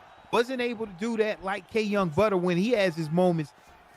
It's looking like Kayoung Butter is capitalizing a bit more, but here it is, another rock off a huge roundhouse, and now a knockdown coming from Kenchi, and that is all she wrote, Bailey. And with that power of Alex Pereira, it doesn't take many mistakes, and it is the end of your night. Great performance there by Kenchi, getting it done out of nowhere, Bailey. Wow. It's just so hard to beat Alex Pereira when it gets to that point, where it's like we're going shot for shot. It's like he's got more power than you. Like there were times where Kayoung Butter would land, like we're going shot for shot, a three-piece. Like he's got then when he came back with a counter, or they would exchange even at an advantage, and he'd still get rocked afterwards. It's just like so difficult to deal with Pereira in this game. But you know, I thought Kayoung Butter did great, had some great counter shot moments, but again, continuation, tenacity from Kenchi right there makes it 2-2, mate. Makes it 2-2. We're going to a best and final. But what did you think about that matchup? Come on. Man, I thought that was a great matchup from both of those fighters, especially when you got a cerebral fighter like Kayoung Butter, and Kenchi just showing you how to use that range with a very powerful fighter, and that's exactly what he did. Stand on the end of that range, getting that roundhouse to, you know, up top to the head. And whenever you got a 97 power from Alex Pereira, there's not much you can do. All of that's going to bleed through the block, and got it done, baby. Yeah, there we go. I mean, that's a tough matchup. I saw people in the chat the whole way through that one. You guys were going backwards and forth about Alex v. Rob. And it is a really interesting, like, stylistic matchup to play through in this game. You just have to be so careful, man. He's one of those guys where he's so hard to get away from. So even if you're going forward and attacking him, he's probably still going to hit you. And you definitely can't go backwards and try and counterfight, because he's definitely going to hit you. So you kind of you're going to get hit no matter what. Going to get hit. You got to slip and then find those kill shots. Otherwise, just trying to beat up Cossack. I know that's what Kayoung Butter was doing, and his head movement was really good in that fight. Just a tough matchup against a world-class guy. Both fought really well. Both did great. Kenchi 3-0, undefeated for this entire season. Well played. Keeps his team in it. 1 point apiece now, Boxer. Okay, all right. For those of you who are just showing up right now, because there's some new people in chat here as well, I'll recap what's been going on. During this season 4, we've had 15 weeks of 8 players on Xbox and 8 teams on Xbox and 8 teams on PlayStation. They'll be going head-to-head across 14 weeks. Tonight, what we have right now are the top 4 teams from both sides going head-to-head for a place in the grand finale, okay? January the 8th. Right now, this is a best-of-5 matchup. These two teams are 2 points apiece. It's all down to this final matchup between Cryptics, who representing the Kings, and Crooks representing Dark. The winner of this fight sends their team through to the January 8th grand finale with a chance at that $1,500 prize pool. Okay? It's going to be featherweight. Okay. It's going to be intense. Very. I'm using long pauses. All right. Are we ready? Let's go to the fight. Let's go to the fight. Okay, All right. Okay, Crooks now this is where you sit up, Bailey, and just get ready. This is the main event here. You got TK Cryptics 3-2 fighting out of the USA. A very entertaining fighter here. Lost to Smudger and Izzy Kid. Has defeated 3-piece Jimmy Slick and Dark JC21. But he is fighting Crooks, the great content creator, 2-1, fighting out of the USA. Precise boxing, great defense, another very cerebral and a very technical fighter here. And this Max Holloway pickup is a fighter that suits Crooks, the great longtime ESFL vet. Crooks beat EK Gamp in what is supposed to be his retirement fight, but he's back here, and so this is going to be one of those matchups that's going to be very cerebral. Can you get the fight to the ground if needed, if Alexander Volkanovski 5-star? And then we talk about Max Holloway, we know with his 5-star ratings, with his jab and with his straight, you have to be very careful if you're standing up with Max with that range and the speed and the power. Max only at 88. Round 1, Bailey, and let's go. All right, there we go. Interesting matchup as well. Volk, Crooks. Cryptics had first pick, went with Volk. Crooks counter-picked with Max right now. Both these guys very, very good. Crooks, long time player. And both want to send their team through to the grand finale, so it's on the heads of these two. Nice combination on the inside by Crooks right there, straight right. Ed Parker in the chat, but all his coins on Cryptic, so that's his pick. We'll see how it plays out. I know, all the coins, man. What a maniac. Yeah, there we go. Yeah. Nice straight right to the body from Cryptic. Slips to the inside with the straight right. Comes back with a lead hook as well. Staying toe-to-toe, taking that reach away, although there isn't really a reach advantage on Max. You got those legs if you need them.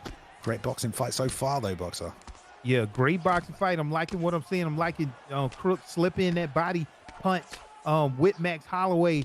And, you know, but Cryptics has a lot of tools to his arsenal. Very snappy, low body punch there coming out from Alexander Volkanovski. And look at that. You know, man, that was a nice combination off of the sway straight into the overhand. Love that combination because of how fast it comes out. And already paying dividends on Crooks and that stamina.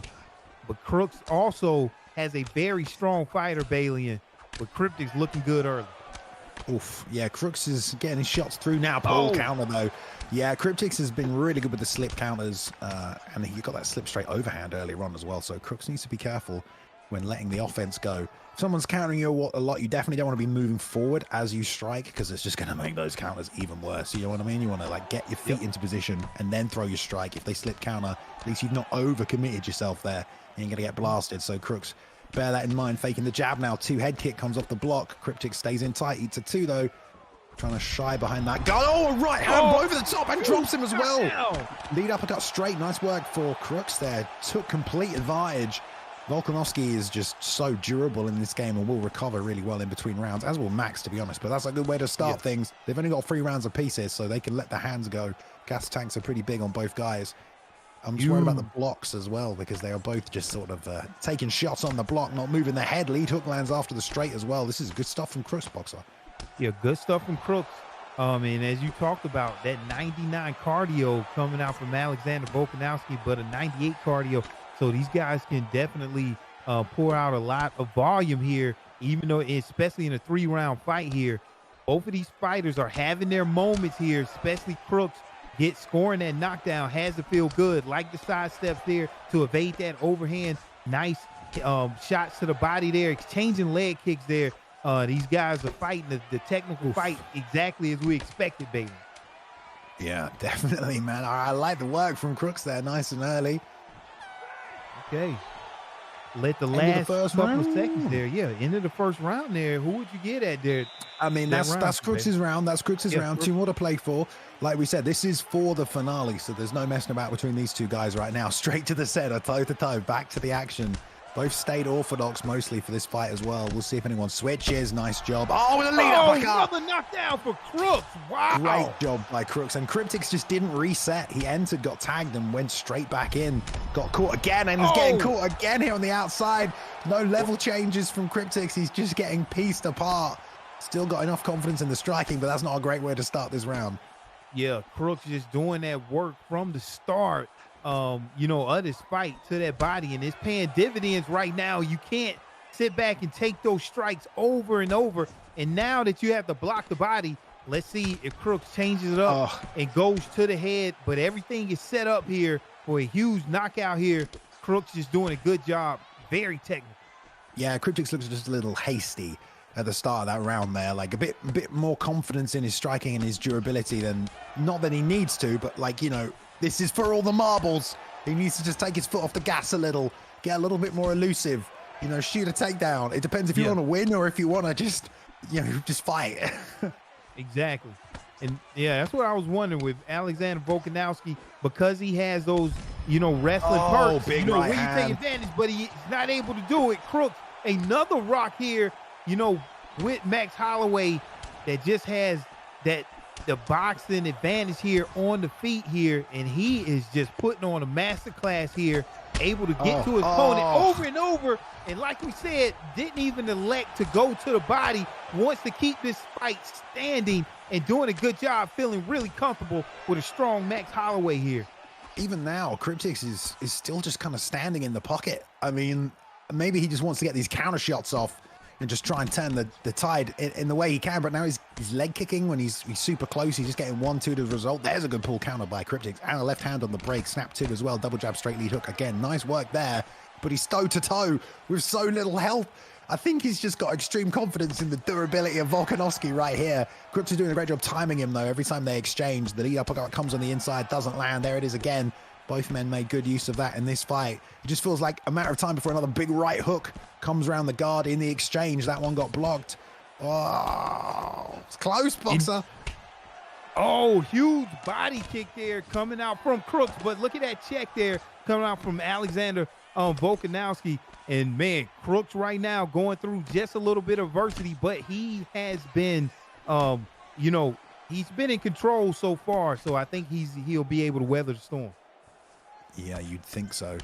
One counter shot, though, could swing things back. No block left now, less than half. I mean, that is just devastating place to be. There's that right hook again around the outside. Rear uppercut comes off the center line for that one. Tries to fire back with a check hook. Pull counter elbow lands, though.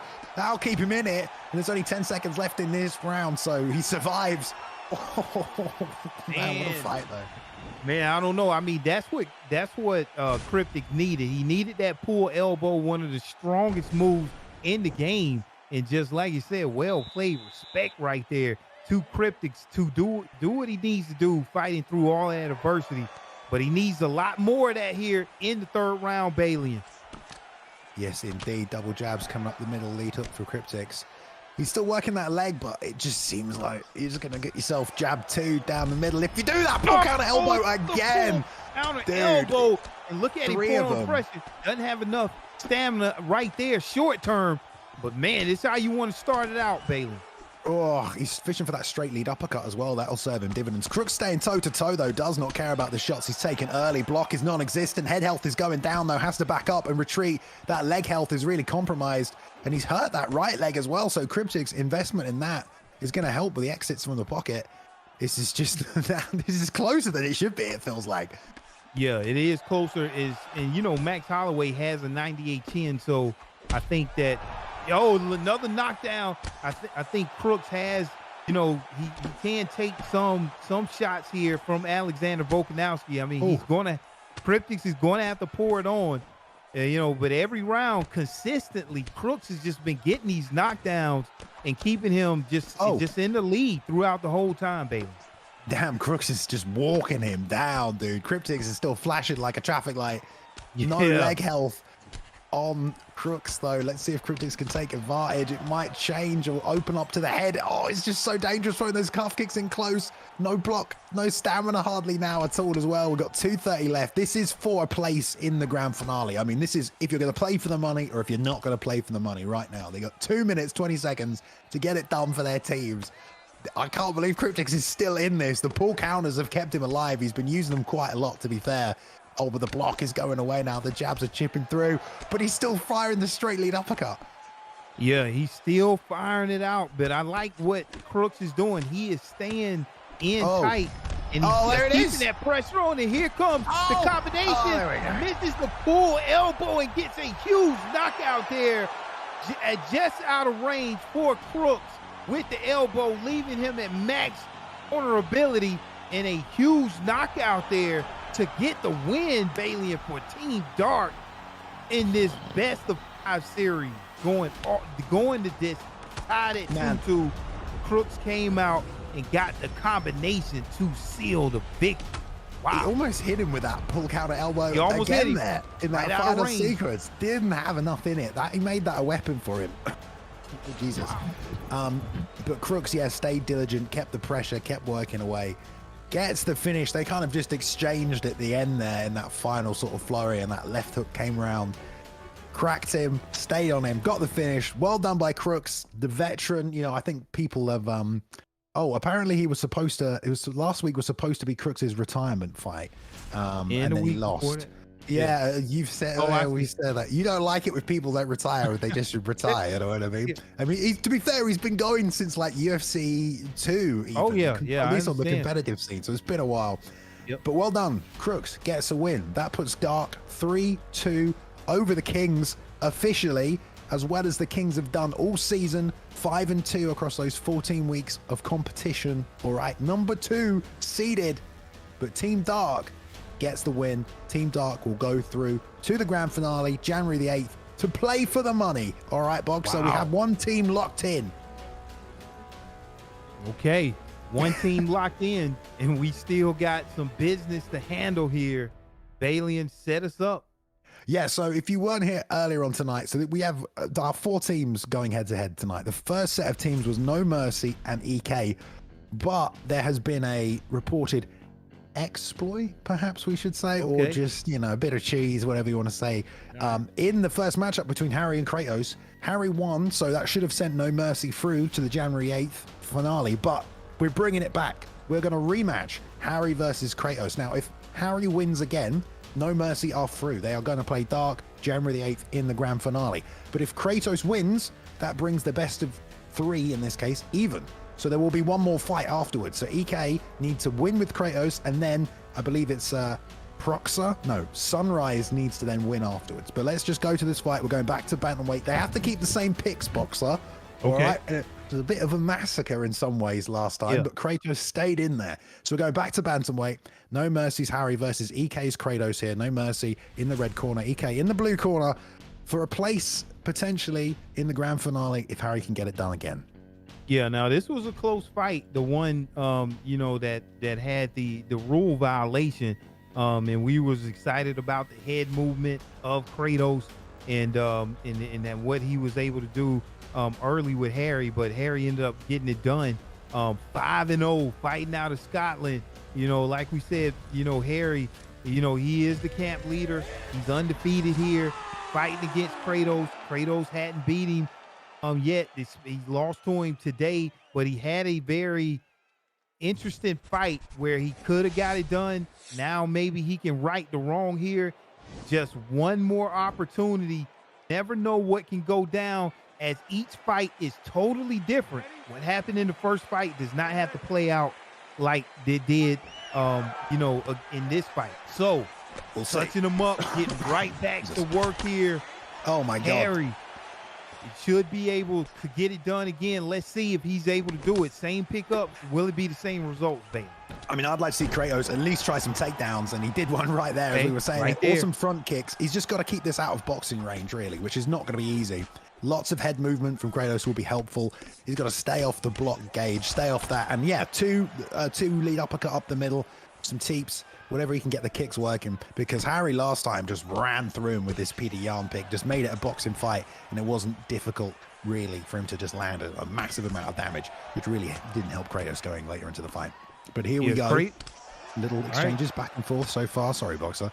Oh, it's fine. Yeah, I'm just saying Kratos is going to have to be, you know, he's going to have to figure out how to get these takedowns, because there's only the 88 takedown coming out from there, and he has to be creative, and that's what he's trying to do, to get this fight to the ground by any means necessary, just because of how strong it is with Piotr Yan on the feet here. And as we can see, Harry pouring on that pressure with Piotr Yan, that 95 speed, 95 power, it's changing Bailey. I don't know why he's standing in front of him. He's trying to bait him into something, I think, but this is kind of not maybe an amazing strategy from Kratos. Ate a ton of shots there from Harry on the inside, planting his feet in front of him. I like the commitment to the takedowns from the clinch, because even if you don't get them, it just sets a pattern in your opponent's mind, and then you can, you know, do the opposite of that, and then you can maybe get the takedown afterwards. So it's not necessarily a terrible idea there. That's what he's been looking for. But I find whenever you're in a fight and you specifically hunt for something, you instantly stop. Yeah. You stop thinking about everything else. You only think about that. So he needs to be careful about looking for one individual thing right here, especially if it means going toe-to-toe. Great head movement right there, though, by Kratos. Slipped a bunch of shots. Drained Harry's stamina, now snapping straight down the middle as well. Good work, keeping the pressure on. But Harry's just firing these shots non-stop from southpaw, letting it rip. Big left hand, straight left, right left as well. Nice work from Harry. Yeah, nice work there coming out, from Harry. You know, even though Kratos is having some very elite head movement, is just not, it's just a little bit too much defense, while, you know, Harry's just pouring on that offense with Piotr Jan. I mean, at some point it's going to break down, but look at that head deep defense there with that duck evading two jabs. I mean, this is just some great head movement there. You know, coming out with a huge knockdown there from Harry is not having it here. And a lot of what we saw in the first fight still playing out here in the second fight, Bailey. That was a beautiful left hook counter there off the lead uppercut. Slip, rolled around the outside and just smashed him with a big left hook.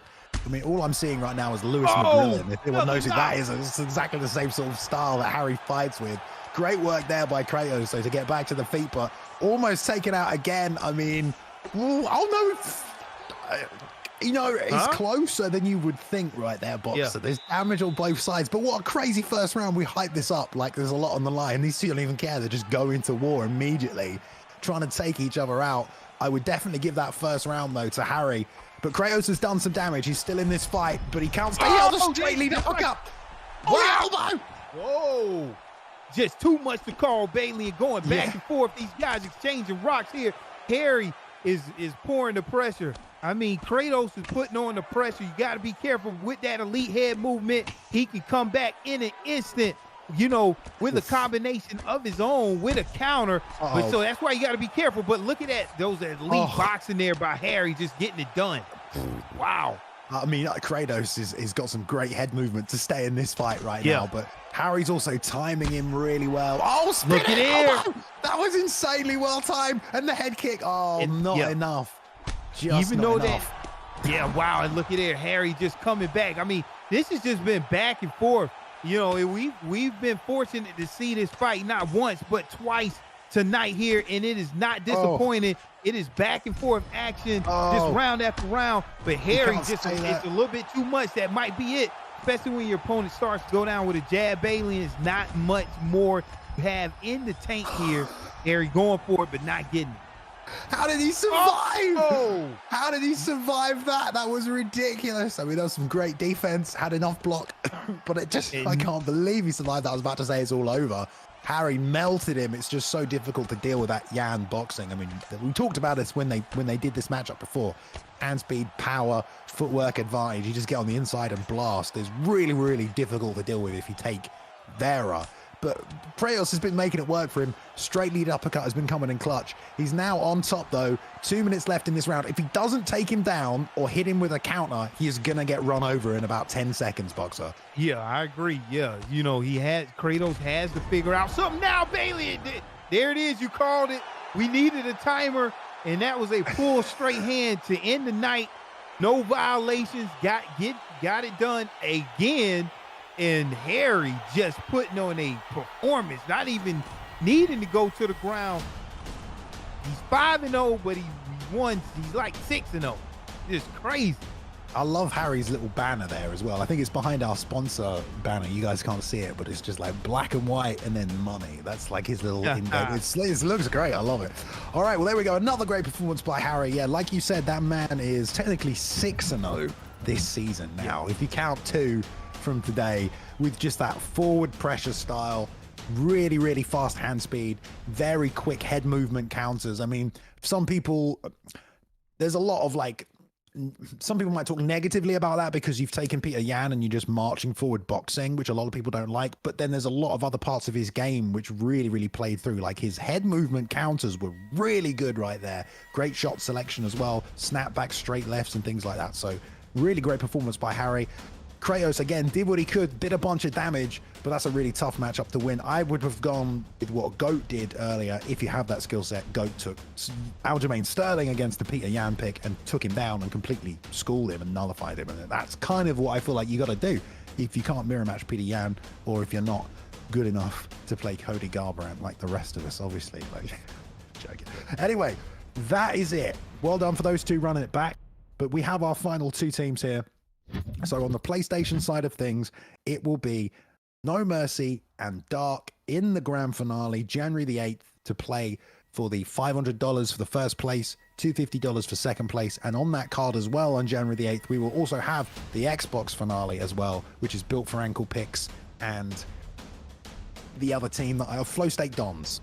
Flow State Dons. There we go as well. But there we go. There we have it. No Mercy versus Team Dark in the finals. And there we go. Xbox, Flow State Dons against Built for Ankle Picks. January the 8th, people. $1,500 on the line. You better be here. You get a break for Christmas. You get New Year's. We've got the grand finale. We're going to probably put some special fights on there as well. We'll try and get a UFC fight between two UFC guys who want to go head to head. Hopefully we can get that booked in for that card as well. Maybe a special fight. Maybe we'll get Prioxis to fight like some other esports guy or something like that. You know, we'll do something crazy. We'll make it a special event, a New Year event. But that is it. Boxer, officially, we get the pleasure now of ending the season, mate. All right. And we started this, God, I mean, 14, 15 weeks ago, technically now. Yep. A new format for us, the teams, which is something we've never done before here at the ESFL. I think it went really well. I think everyone pulled together, worked together. You know, have you had fun? Can you describe this experience for us? For those of us who didn't see all of it. Yeah, the experience has been great for starters. But anytime that you're coming out and you're giving this new format a try, and you're making it work, and you're making things more interesting, and we're like on the cusp of pioneering this whole new type of style and format. It's been pioneered. What are you talking about? Sorry, carry on. Yeah, we're not pioneered it, but in our UFC, ESFL, it's been great. It's been interesting, a breath of fresh air.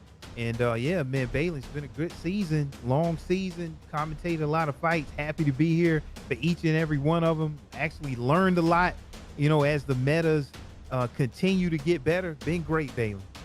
Mate, honestly, guys, give some love to this man. I'm a Boxer, okay? He has showed up every Sunday for 15 weeks for you. I don't want to say this, I'm not going to make a deal out of it, but no one on the staff gets paid to do this. We all do this voluntarily because we love it and we want to support the community. Obviously, if we get sponsors and other things in, then yeah, whatever, anyone who works. But, this man's been here for 14 weeks, so show this man some love for giving you his time every Sunday, and everyone on the ESFL staff as well. I'm talking Boiler, I'm talking Zieghammer, I'm talking Zayaf, I'm talking Feckett, who's been in our ears running the shows the whole time. So shout out to the entire staff, obviously Bane and Bruce Lee Rob on the other side, on the other side of things as well. So thank you, Boxer. I really appreciate your time, mate. Thank you. It's been a lovely call on the fights with you, mate. Had a great blast. We got to work together for an entire season, so we've built more of a rapport as well. It's been nice. Chemistry there, yeah, man. More shows definitely coming our way, 100%. But everybody, thank you for watching. Appreciate you. I know I'm rambling on at the end here, but guess what? It's the end of the season. So if you shut up, all right? Yeah. If you want to watch this entire season, it's on our YouTube, all right? If you want to go back and watch any of it, it's on our YouTube, okay? That will be it from us. There will be no shows from here on out until January the 8th. And then that will be the last blowout. And then maybe we'll do a couple of shows. UFC 5, we're all crossing our fingers, comes out next year. Nobody knows. Even if I did know, I wouldn't be able to tell you. So hopefully next year sometime. But there might be some other ESFL shows in between there. But this is probably the last season for UFC 4. We've done 4 seasons, which is a lot to get out of a game cycle, I think, as well. But yeah, expect some more from us here and there. But jump on the Discord if you're not in there, just to stay up to date with the community. If you want to start practicing for the next season, because trust me, there's going to be a next season. If you want to start making some teammates so you can build your own team, get in the Discord, get that going, okay?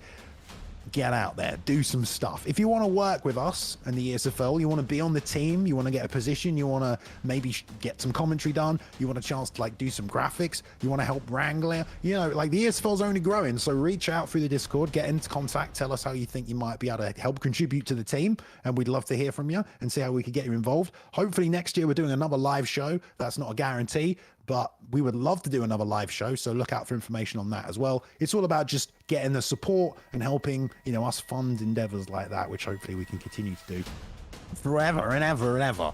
All right, boom. We'll see you in 2023, mother fudge cakes. All right, it's been a great season. I have felt very privileged to have been a part of it. I'm glad the response has been good. Everybody go keep watching your favorite UFC 4 content creators, okay? Bryoxis give me Balian. Yeah, in a proper fight, mate. Yeah, that'd be sick, wouldn't it? No, all right, we'll do that. I don't mind. I'll get a fight. I need some training though, but we'll be now, good. Bailey, I want to say before we leave. Oh, sorry. I don't want to interrupt. I just want to finish that point.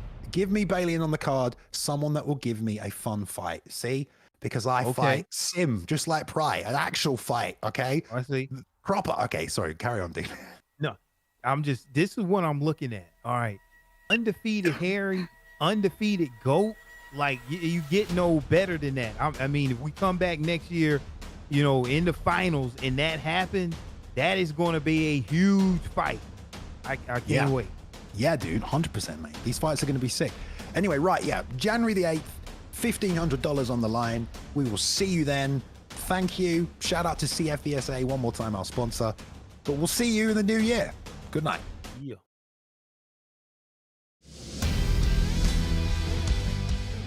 So you don't want to go to college? Are friends and family throwing words at you like job security and financial stability? What if I told you there was a career where they'll pay to train you? You'd be able to afford the things you want. There's a position open right now in every major city in the country. You don't need a college degree to take the right step toward a lifelong career. Make your move. Make your mark.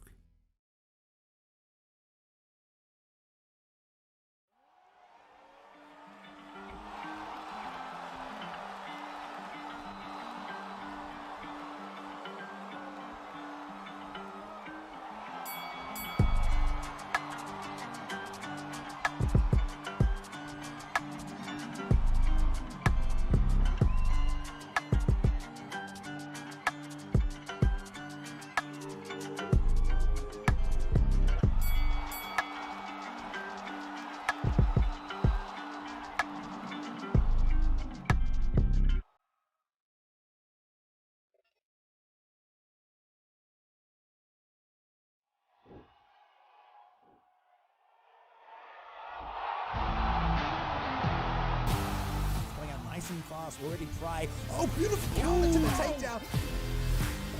Thank you for joining us tonight. The disadvantage was Zayef, but then he. A little too much on Trixie. Nice shooting, good turning.